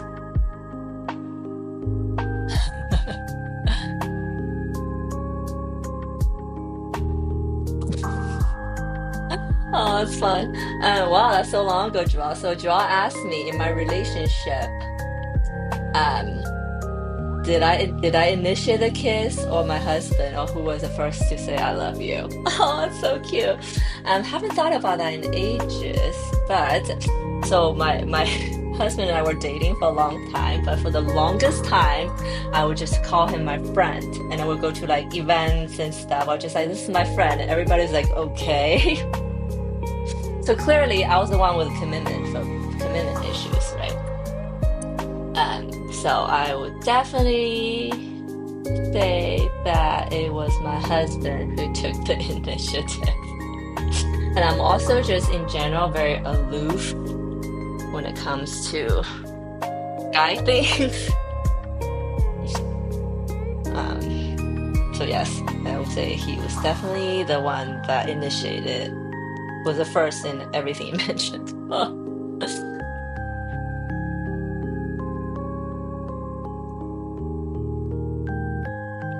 Yeah, yeah, exactly, Michelle. So it's, and that's something I didn't realize until I kind of start painting watercolor every day, which is recent actually, like as recent as past 2 years, 3 years. I didn't realize that until I started. And but now we're talking about it, I'm also kind of thinking that maybe that's why watercolor came into my life, is to teach me this. And there was a purpose for it. That maybe wanting to, because I'm pretty type A for the most part, that me wanting to control things was actually, doing the opposite for me, and that's why watercolor. That's why for some reason I wanted to get into watercolor versus oil painting or all that stuff. Even though I've been told that if you want to become a real artist, you kind of have to do paint on canvas instead of watercolor on paper, which is seen as less valuable. But I'm just like, I know this is watercolors is my first love, let's just say. Actually, I don't know if that's true because I did study oil painting in college, in university. I was an art major, so my concentration was oil painting and sculpture, actually. So now then maybe it's even more serendipitous that for some reason, for some strange reason, I got stuck on oil paint, on watercolor, and I just haven't looked back. I don't know. I mean, I do have desires to paint oil often, actually, here and there. Well, I wouldn't say often, but every once in a while. In fact, I have some oil painting that I want to do in my head, and I've committed to doing it once I'm done with all these art projects. But yeah, see, there's probably a reason why I stuck with oil painting, is to teach me to become the person I need to be before I get to my next big thing.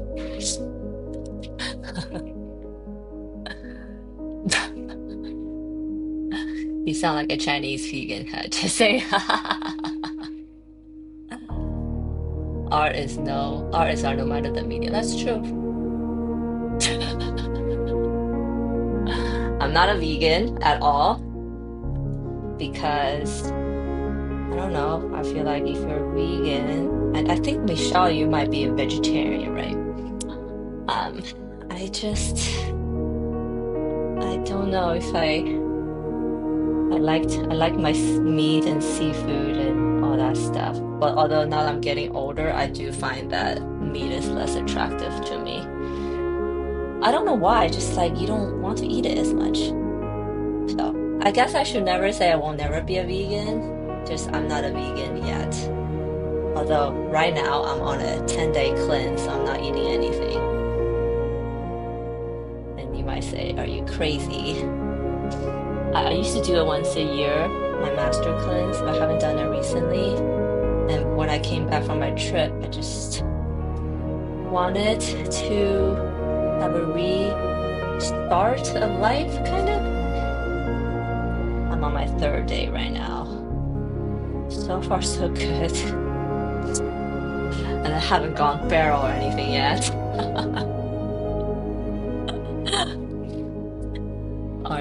Oh no, I love pork products so much. Oh, okay. Phew. Yes, I do love that bacon. My child was so apparently in Asia they don't make their bacon crispy. So my daughter was like kind of just like baffled because why isn't bacon crispy? I don't know. I want to say, Joelle, to your question, I'm not gonna answer it directly, but I feel like if you're truly comfortable in front of someone, then you definitely fart in front of them.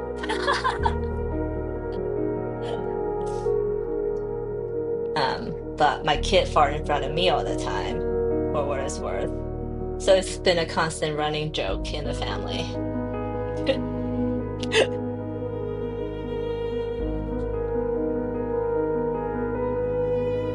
Okay, I think that blue is kind of balancing this yellow out, so that's good.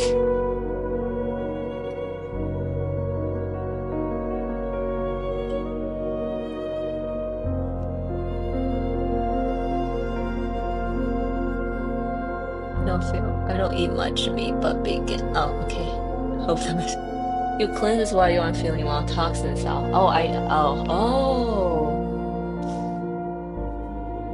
You're probably right, actually.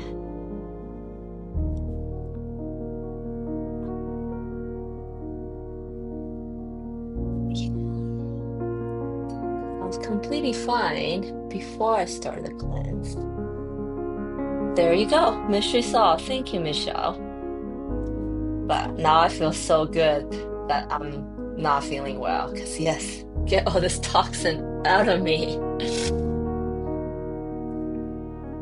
So I can retox, repoison myself.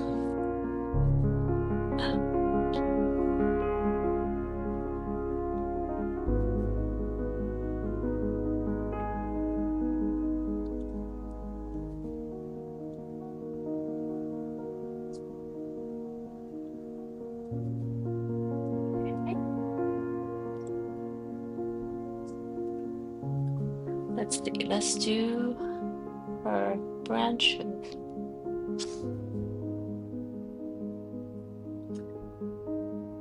Men have the serotonin, women got the oxytocin. I think women have serotonin too. I think oxytocin is more in women because that's the thing that they release when women are giving birth. Basically, we need like a natural fentanyl so that we're not like, so we don't die from the pain. But I didn't realize that men don't have oxytocin. That's interesting. But I definitely know that women also have serotonin.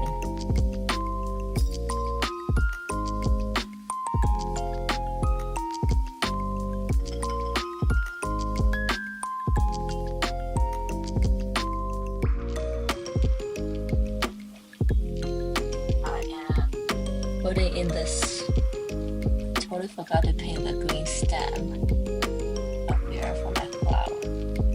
And I'm painting that now because I was kind of getting confused about what's happening here. So let me make that. And Michelle, it's kind of crazy though. Like sometimes then when I'm on the cleanse, you just realize how much like how much poison we put in our body on a daily basis.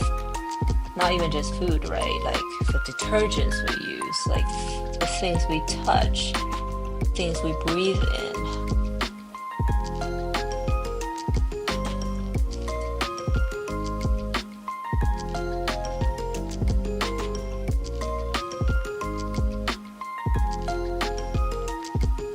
I'm getting ready to do a run ahead, beat the water and paint on another paint. I'm always afraid I don't have enough paint mixed.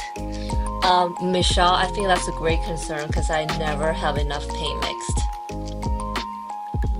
I'm getting ready to do a running bead of water paint on a 9-12 paper. I'm always afraid I don't have enough water. Oh, running bead, I love them. I would say you definitely mix more paint than you think you need because I feel like so much paint gets stuck on the brush that you probably need more paint than you think you need. And I think I complain about that all my life all the time that oops, I didn't mix enough of that color,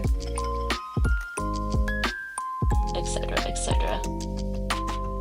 And then with running bee exercise, I'm sure you know, but I find most successful when you use a really sharp, like pointed brush to do it, to drop in the color. I'm sure you already know that. People are getting ready to do one.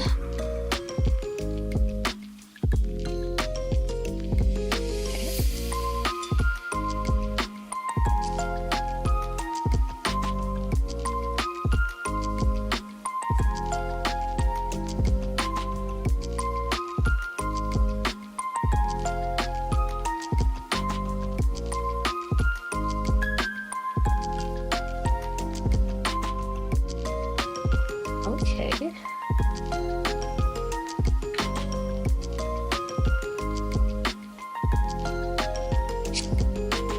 I know another reason I wanted to do my cleanse this time was, I don't know. I was on vacation, on trip for 3 weeks, and when you're away for that long, it kind of really takes you out of your normal mindset. And I was afraid that when I come back, I'll just settle back into my normal from the before that I wanted to kind of, which I didn't want to do. So I was like, let me do a cleanse now. So I kind of re-engage with my daily life and who I am and what I want and all that stuff, which has been good. I think I'm hoping for some revelation or some epiphanies along the way because kind of does that. We'll see.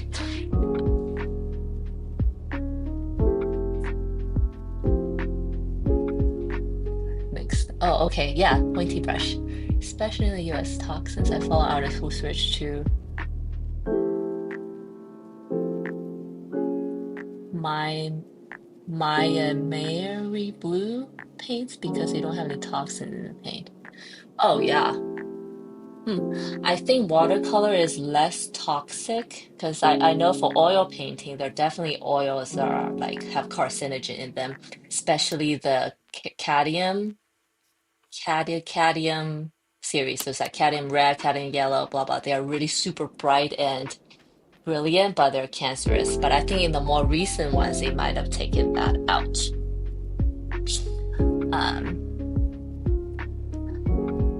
Is my dad okay? Yes, he is. My dad is in China, and he's good. He's doing well. Was happy. I'm really happy to see him in real life because I always worry, like, are you sick? You're not telling me? No, he's doing good. Besides old age, I guess, which we all will inevitably have to face. So I don't even think that's a bad thing necessarily. It's just something we have to ignore. And Joel said, out of every 20 women you see on street in your city, how many women have a really attractive face? Like, yes. I'll say 0, Joelle, because there's only one Taylor Swift, and that's why she's Taylor Swift. May, Mary, Blue, like cadmium, titanium, cobalt, etc. Oh, wait.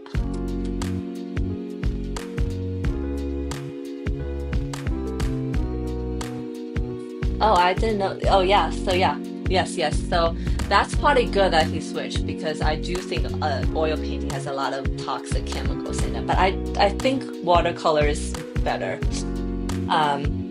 For the sheer fact that they don't have those things. Well, I guess there is titanium red in titanium white in watercolor, which I don't use. The one I have is Chinese white. I don't know if it's the same thing.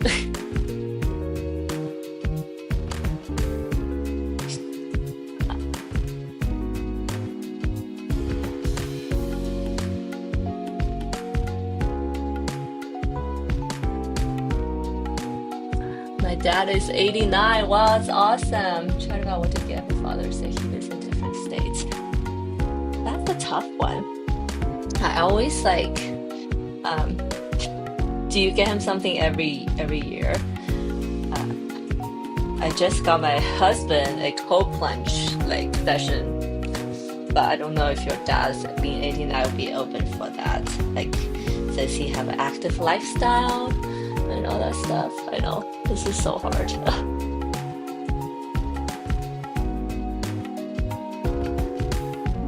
I would want to. I do say though, see my dad. He is. I think he's 73 or so. That old people they don't want any things because I feel like to them it's a burden to have things.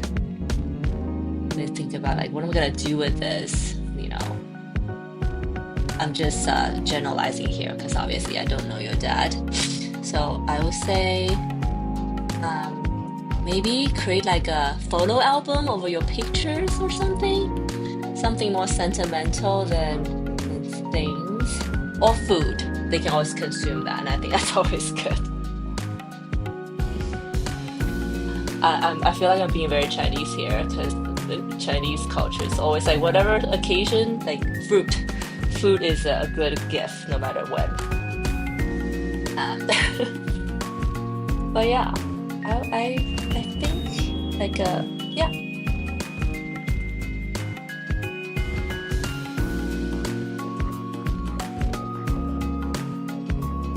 I'm not trying to be anything. I try not to eat my paint, but the paint might get on your skin, it gets sore, but you don't know, you know. So it's always good to be on the air of caution, I think. 主要是 I mean women whose face look like a 中国洋老粉 So I live in Utah, and for anyone who knows Utah, it's a very white state. So I would say the face you're describing is very common in younger women maybe. But then again, I don't really walk around to gauge that. So I'm sorry if I'm not more informative in that.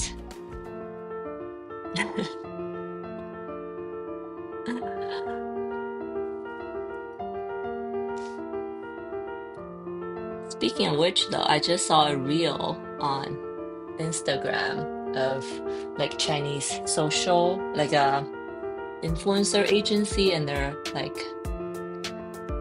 their influencer roster, and I was just floored at how beautiful some of these women are, or actually all the women. It was like I was just floored how beautiful they are, and that almost like makes me wonder, like, are they real? Can that be real? Sidetracked because your comment.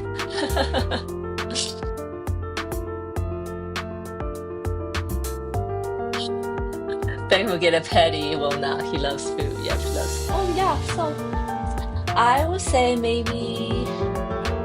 I know Father's Day is so hard. And this happens every year, so you gotta think about this every year. Yeah, I think food maybe. Some food. Some sort of food thing. Oh, you know, I don't know. Because like there are these like websites where you can send fresh fruits from like a famous orchard or like a famous or like a unique brand or unique like variety of fruits that you can't really get from grocery stores. I always thought that's fun to get as a on the receiving end. So maybe something like that, like a special variety of pears or like berries or something like that. But yeah, I love getting these kind of gifts as myself.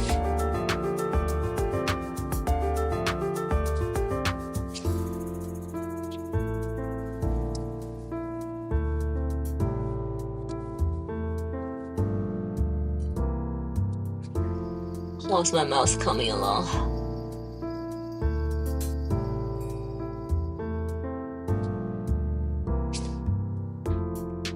I'm noticing I'm like afraid to use darker colors right now, but I think I'm gonna change that right about now.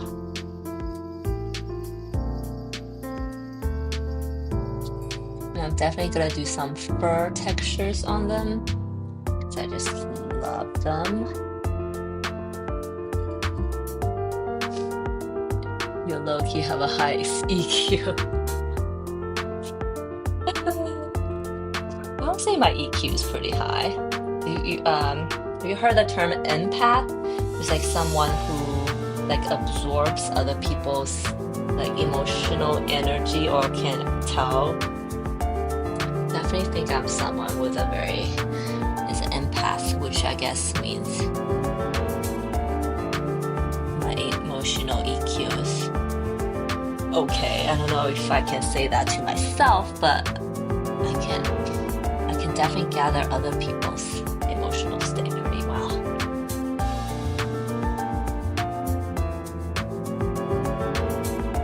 Food's a great idea. I'll look that up for him. Chocolate and coffee. Do you ever use faint metallics? I do. I haven't used them in a long time, but I have like a couple palettes here. This one being the newest one I acquired that I haven't used. It was these iridescent shimmer ones. But yeah, my palette has metallics. I did a whole series of bunnies one time. Oh yeah, I think Trevor has a piece of them that I use shimmer on them. Which I love. Which maybe I'll do in my next series. We'll see.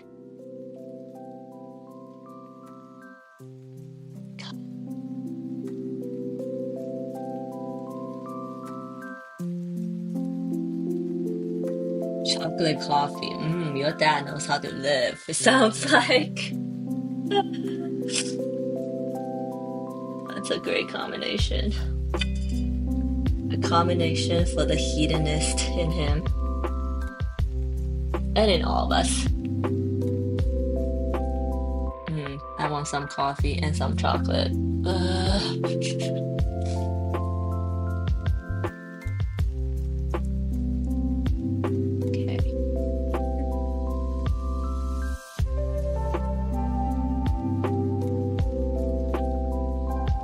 A mouse tail is usually like red, right? Okay, I'm not gonna make it like dark red because I want it to be a happy tail. Does that exist? Happy tail? Yes. Gonna make it happen.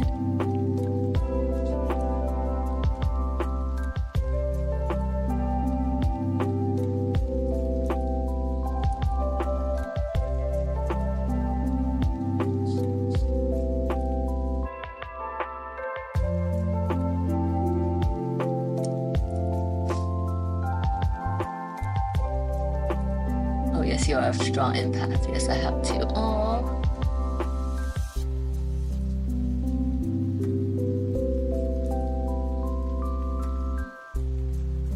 Michelle, is it possible to find Is it possible to find white people with God-like IQ in US, like 180s or 200 that kind of look higher?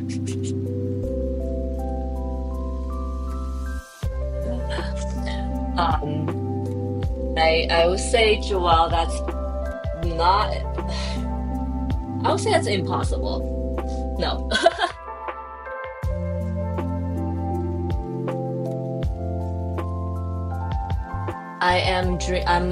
So Michelle, I'm doing this master cleanse. I started consuming, I was consuming like smoothies for a couple of days, but now I'm onto this lemonade concoction. It was like lemon water or lemon juice, uh, maple syrup, and cayenne pepper with water. That's the concoction. You probably heard this master cleanse. That was very, very big in the 60s, I believe.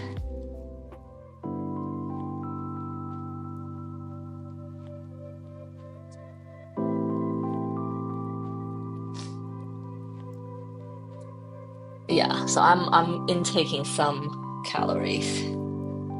I was gonna do it for 10 days, and okay, this is also like a mental thing, right? I said I'm gonna do it for 10 days. And your body can't handle 10 days, but then it gets hard around, I think around tomorrow is when it's like, I will want to give up. But then, remember what I said in the beginning? Beginning is easy, end is easy, middle is hard. Oh, I'm firmly in that territory.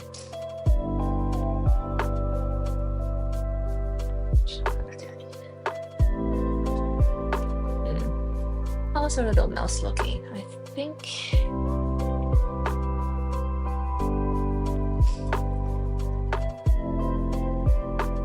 we can darken some colors still. Also might go back with some gouache to darken it. As you can see, some watercolor. Watercolor is still very, translucent and see-through. So to get some of my color intensities, I'll move into gouache later.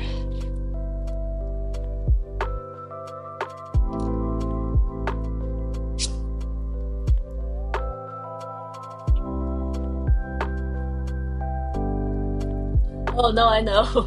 So Michelle said, Joelle, education is very subpar in the US. See, it's not just me who thinks that.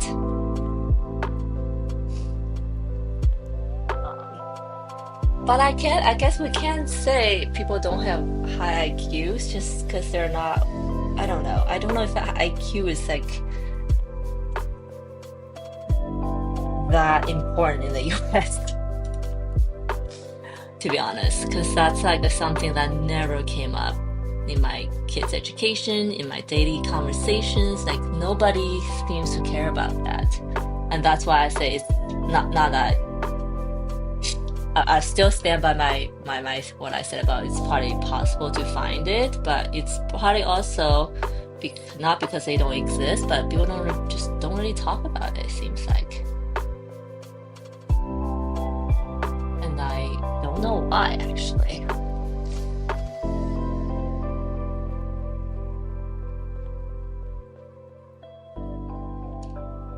It's like like a secret everybody guards maybe, but I've never got my IQ tested, so, and I probably won't get them tested at this point.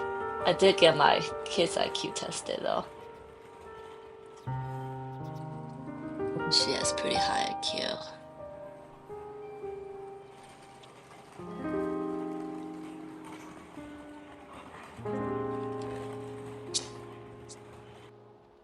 But I'm also a believer that just because you high IQ doesn't mean you're gonna be automatically good at everything or you're gonna succeed in life. Yes, hard work, perseverance, and all those things, I think still is probably more important.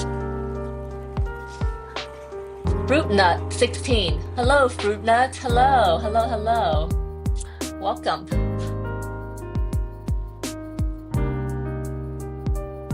I like your name, Fruit Nut.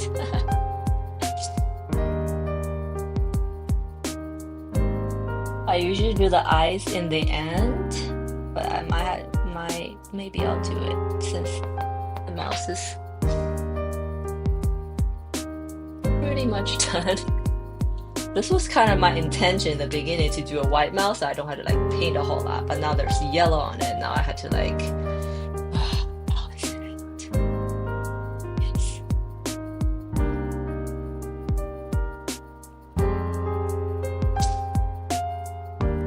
Did you draw that on your wall? Oh, this? No, this is actually a decal sticker I bought.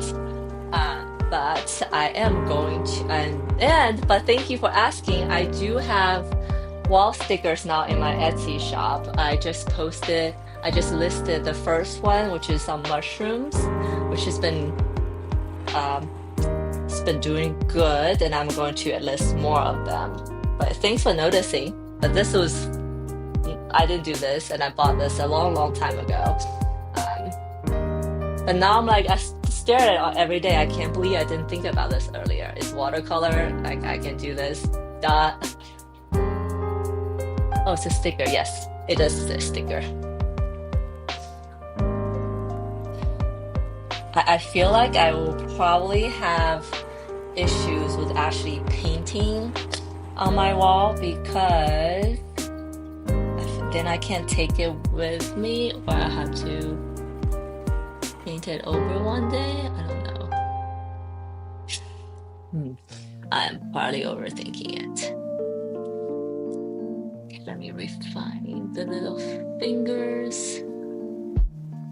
I'm trying to think what details I can add so that it looks less flat. Because it seems pretty flat to me right now. But I think it needs shadows. Oops.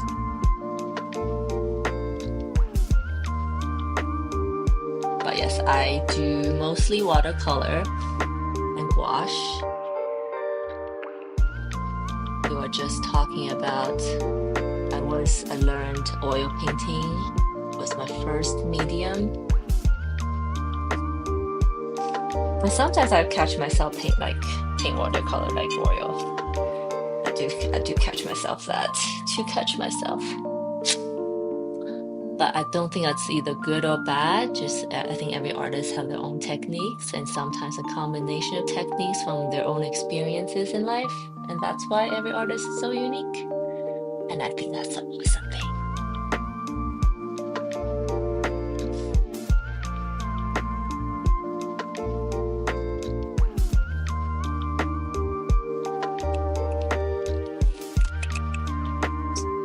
Sorry.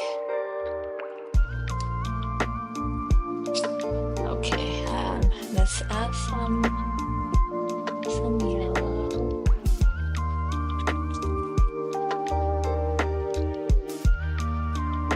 I totally forgot I have some masking fluid on my mouth, so I should probably remove that now.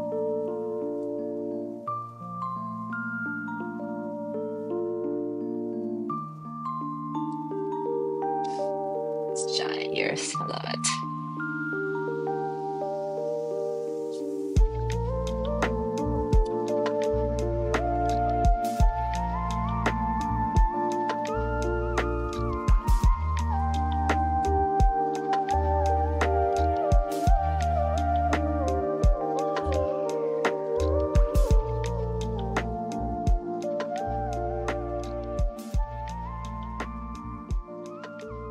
I think in the US, you only get your IQ test at school if you are very smart or your parents pay for it.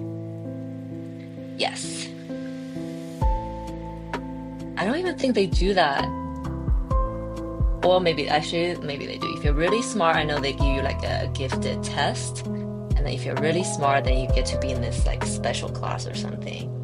But I recently read, well, maybe not recent, but I read an article like the conundrum of that. Like kids who are in those classes feel like they are smart, they're superior, like more superior, and then they have done well in school. And then when they come out of school, when they go into real life, they fail miserably at real life because they've never had any adversities in life, which kind of, shines a light, right? Like I think, as an Asian parent, you always want like kids get good grades, get straight A's. Then you realize, what does that actually really mean in the end, besides bringing them more stress? So I'm not saying that I'm not like that, but I'm trying to be more mindful about it. Because I'd rather my kid have a fulfilling life and succeed at what she loves doing than getting good grades in school.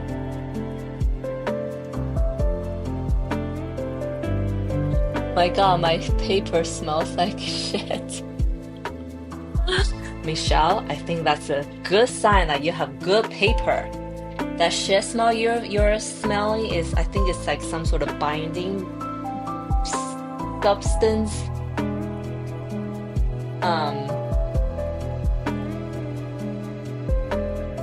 Binding substance releasing in the paper. Because when I wet my arches paper, there's like that funky smell that comes out of it. I'm like, is this like, what is it? Was this like dog poop on my hand? No, this is a watercolor paper. Joel said, US is kind of like an airplane, like a sound of loud airplane engine that would associate with a bird could crash into the engine and the plane crashes and there's always a better place, never settle anything. Do you ever feel like you have your biological energy and still have to push yourself to deal with the crisis? Yeah, I think Joel, I think that's like it's called perseverance, I guess. Like despite what we're feeling, we still have to do it. Yeah, I feel like that. I mean, not all the time, because I feel like I'm lucky enough to do the things I love. So there's a natural burst of energy that comes with that. But once in a while, I had to push myself to when I'm really tired, but still had to like finish a painting or work or whatever. I just gotta push myself to go do it because responsibilities, because other people counting on you, blah blah blah, all that stuff.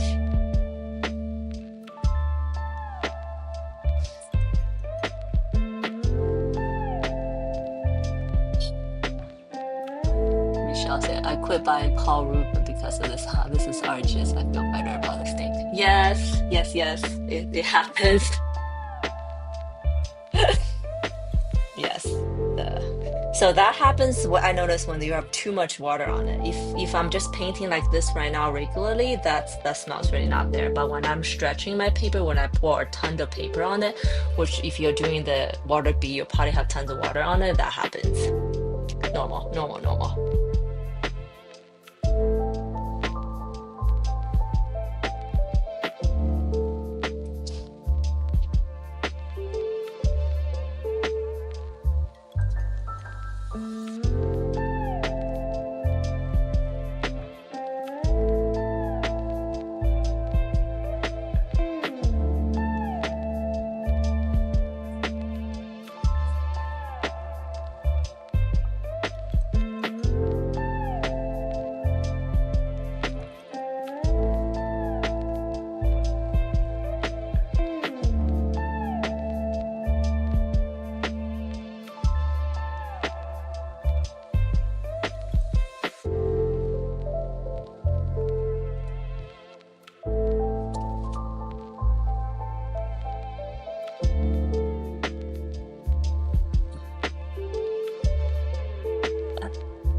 The bee did well until it goes. Okay, let's learn something new today. Yes.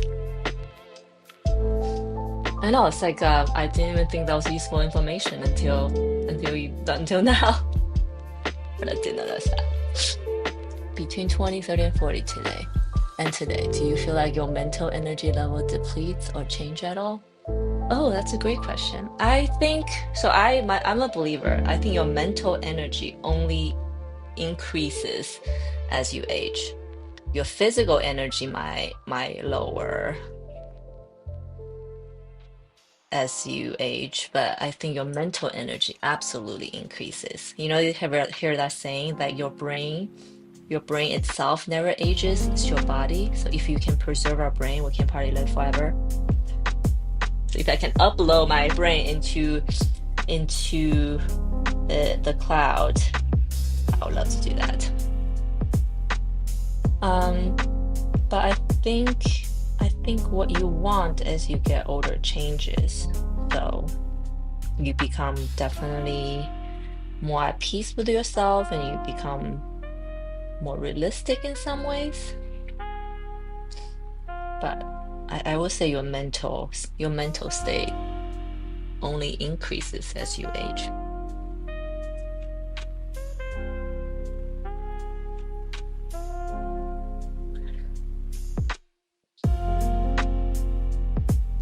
I had an old boss before who tell me she knew this woman who she really admires, like a designer. I forgot what she did, but she was the thing that she stuck with her and she shared with me and it stuck with me is like, she said like every decade, whether you turn, 40, 50, 60, and she was 70 at the time. She's like, every decade you think you'll figure it out. But like, now she was like, now I'm 70. I knew that I really know that I didn't know shit all this time before. So I think as you get older, you just get more wise, which is something to look forward to, as at least for me, for sure. And then I can look back and look at all the kids, like, kids, you don't know what you're talking about. And then when you're young, when old people say that to you, because when I was young, I totally would think that. You're like, you roll your eyes and be like, you're old, you don't know what you're talking about. And then now that I'm here, I'm like, oh, actually, that's true. Not on all things, obviously, but a lot of things, that's been the case.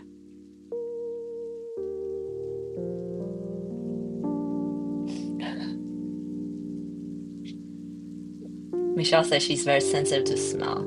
I read that that's like a totally good evolutionary trait because sometimes we can smell danger before we see it or something like that. It's why you're more in tuned with the environment if you have a really great sense of smell, I believe.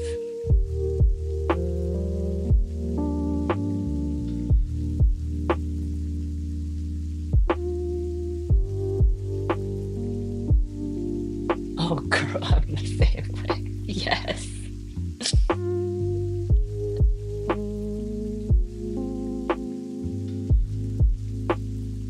See, there's something to look forward to, Joelle.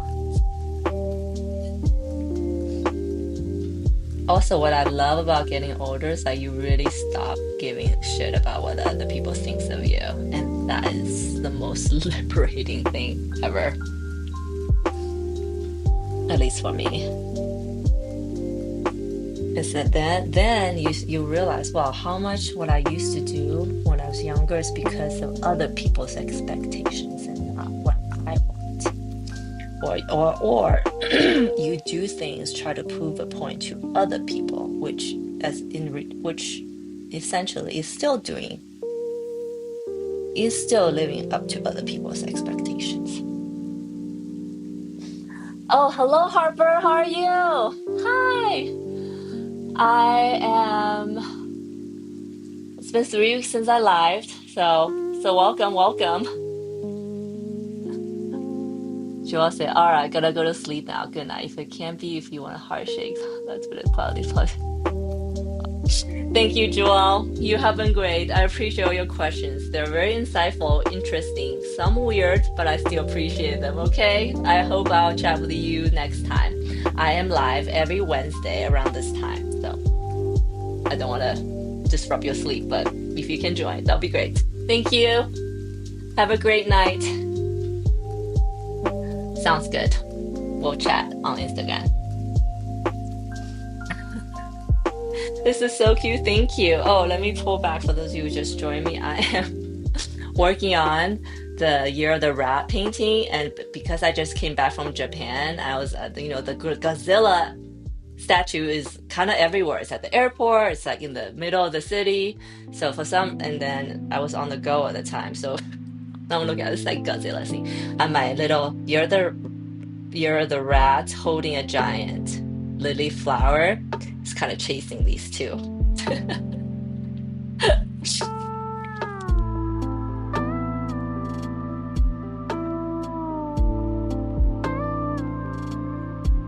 Finally found boundaries at 49, yes. See, that's so liberating when you stop caring about that. And when I was younger, I always thought, oh, I don't care about what people think. But now that I'm older, looking back, it's like, oh wait, there's still that like not quite liberated. And I can't even say that I'm 100% free of it, but I'm definitely more conscious of it, and I'm definitely moving towards the right direction, as they say. So let's put some shadow on these guys since they're being chased. Not too much here yet. Okay. So I'm chatting a lot today, and you know, it's all great, and I haven't been in the studio for 3 weeks. So today I do feel like a little rusty, but I'm glad or because I haven't painted in a while that this ugly girl face is like a little jarring to me. But I know that we'll come out of it soon, hopefully.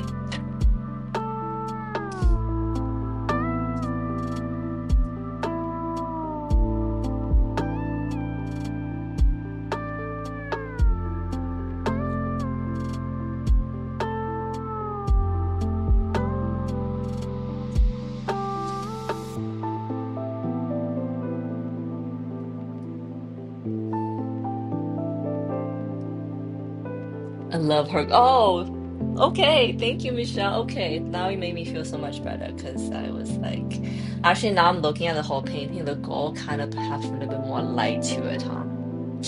That's good. I was intending on painting her white. White just means I'll probably do like shadows in blue or something, but I'm glad to hear that the gold is not too weird or off-putting. Let's just say it's a mouse who found its light, and that's why it has a shine on it. Yeah, cool.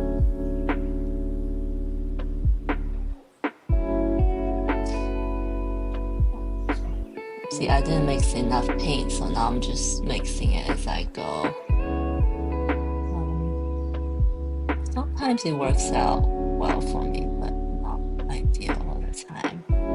So that's like one of the biggest tip I can give to any watercolor artist or learning watercolor. One is be patient with your layers, build up your layers. Two is to mix enough paint. It's more than you think you need. And the right amount of water control probably is the next thing. Too much water, too little water, or it's not gonna give you the watercolor look you're going for. And then the perfect amount of water is when you glaze it, you look on the side, there's a sheen, but not like shiny.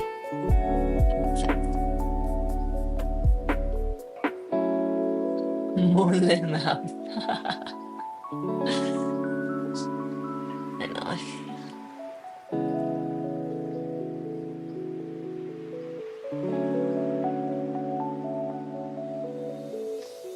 I think I am going to paint the eyes now just so you guys can see it better. And then I think I'm gonna call it today.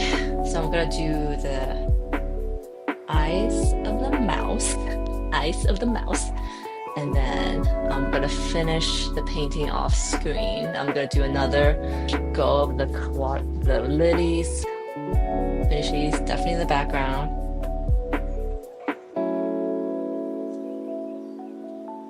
So I use this masking fluid on top of some areas I want to preserve as white, because I imagine those are areas where the light hits, so there's like a hard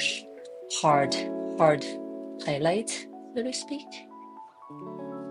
But you don't want to peel this masking fluid off when the paper is still wet, because sometimes that could lift the paper with it, which is what we don't want. Because watercolor paper are treated with that, Michelle, that funky smell on top, so that it doesn't like fray as much. There are paper who are not treated with this whatever chemical they use, and then you like when you drop water in, it reacts very differently. It's like it's almost like dropping paint on a rag almost, and that is even harder to control. I have some watercolor markers, I can store them. Oh, hi, graphic. Maybe I'll do it in the eyes. That'll be kind of evil. But like I feel like this is kind of a dark painting for me. Now I'm explaining it. She's like the modern day gazelle mouse trying to chase these two orbits away. I have some watercolor markers, so can I store them standing?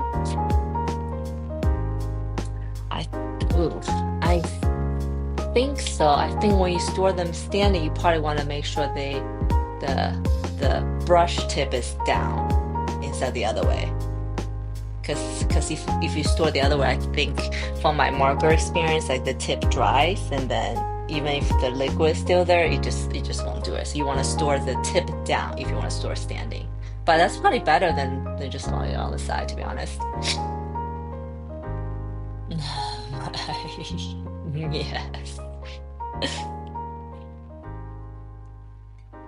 Okay, so now I have this highlight just pulled off. I'm gonna do a little bit more yellow on top to transition it.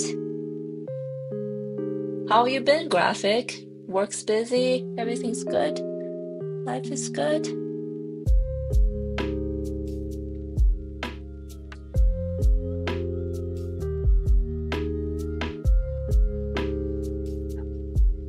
You came just in the right time because I'm about to end. I'm gonna draw the eyes and then get off.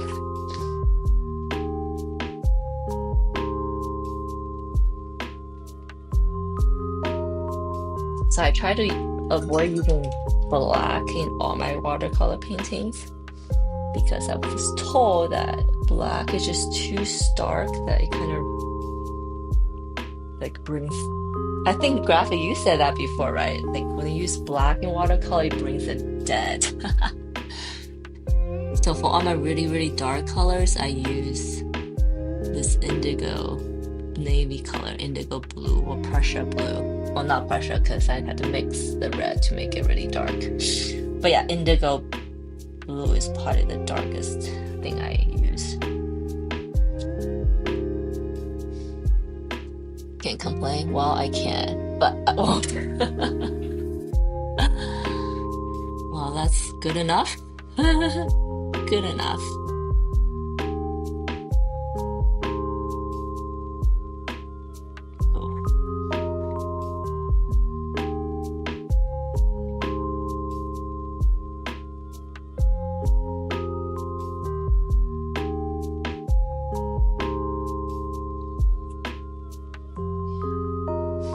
Instant life to the mouse. What is a face without eyes? You know, it just don't make sense.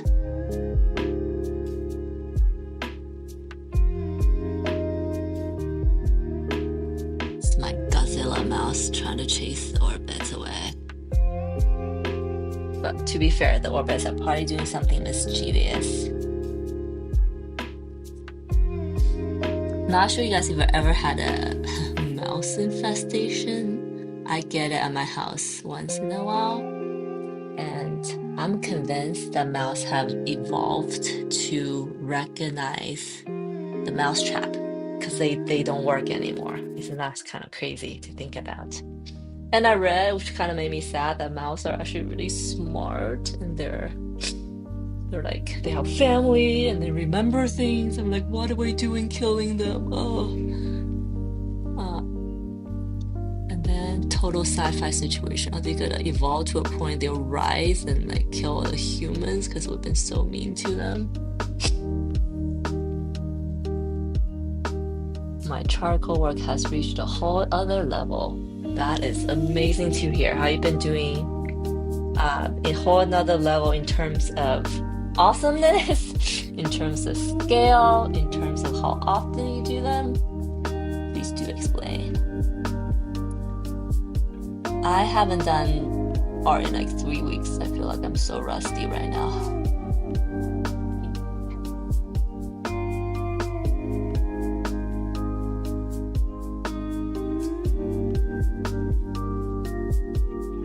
I'm actually using pretty thick watercolor right now. Not washed quite yet, but pretty thick watercolor.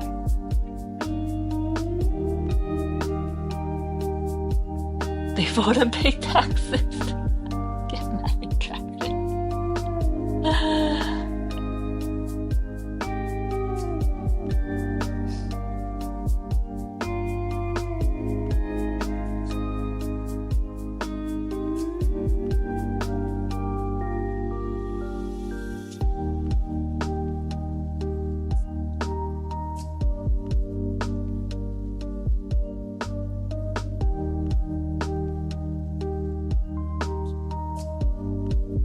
Always can count on graphic and some comic relief.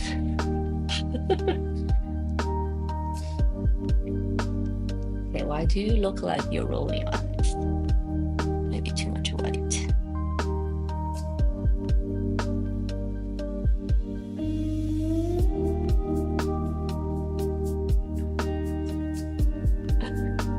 She's actually kind of cracking me up.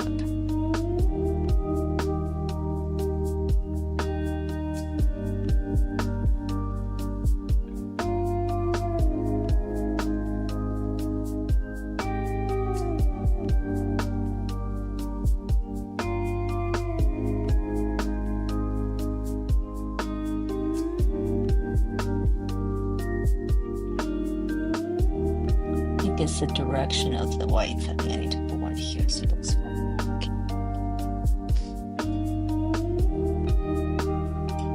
Okay, should we do some birds on them to bring this home?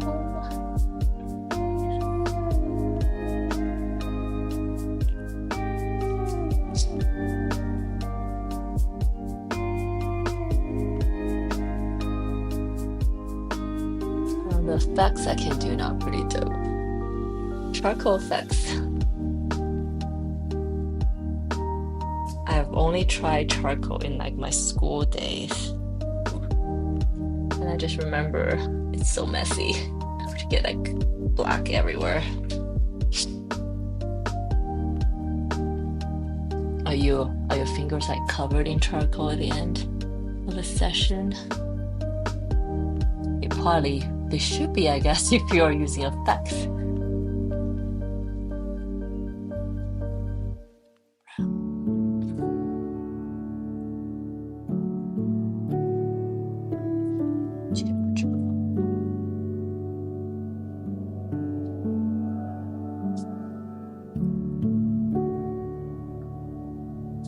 I'll probably do the whisker in the end because there's still backgrounds I need to paint.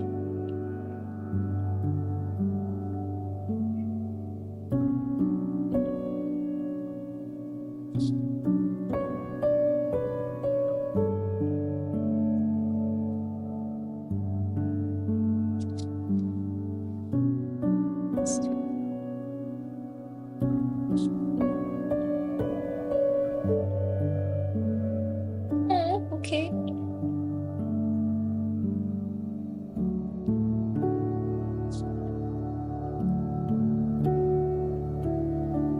Oh, hello, Go Fofi. Hello, how are you? Pinkerton. It suits my style, so I was already doing dark surreal while and charcoal looks so creepy. I know. I think charcoal does suit your style very well, and I think more recently I've been seeing like charcoal artwork in galleries and stuff. So who knows? Maybe it's becoming more of a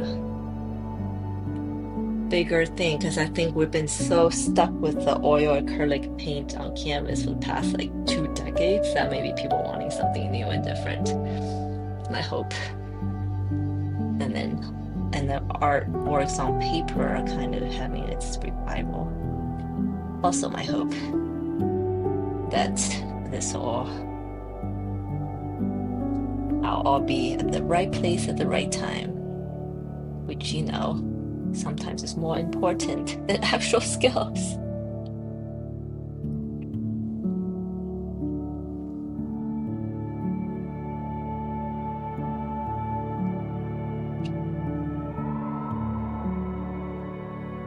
Okay, okay.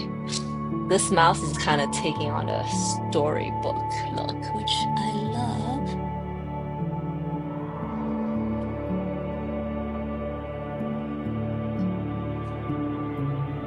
You can call me Lo-fi or Fifi. Okay. Lo-fi is the music that I'm playing. Yay. And Fifi is awesome because we have another friend named also Fifi. He looked down to paint, looked up into her sweet little eyes. She's cute. Hang on. I kind of... Okay. Yeah, I think this white, this white here kind of really affects the perceived direction of where your eyes are looking. I want them to look this way, so I might have to like lower them. But here we have it. Here's what we have. Because I think I'm gonna call it a day and finish this another day. Did I get far? I never get as far as I think I was gonna get, but we also had a lot of awesome conversation today, so that's that. So this is You're the Rat, maybe 30% way there. I'll probably finish the rest of it off screen. Oh, pretty. Thank you so much. And for those of you who are just here, because I'm about to end, I do want to show you guys the paintings I created in the last session, which is like actually 3 weeks ago now. So this one is these two I started during the last live painting session and I finished over the weekend. This is my, I'm exploring the flower of each birth month. So this is, I did May and June already, and this is July, Larkspur, and August, and these two are done mostly in gouache actually. And then this is another painting I was a demo painting I did for a YouTube video which I'm editing and should be hopefully posted soon. It's about a bat climbing a mushroom. I just have that here because I finished a painting, I really like it, so I figure I'll show it to you guys.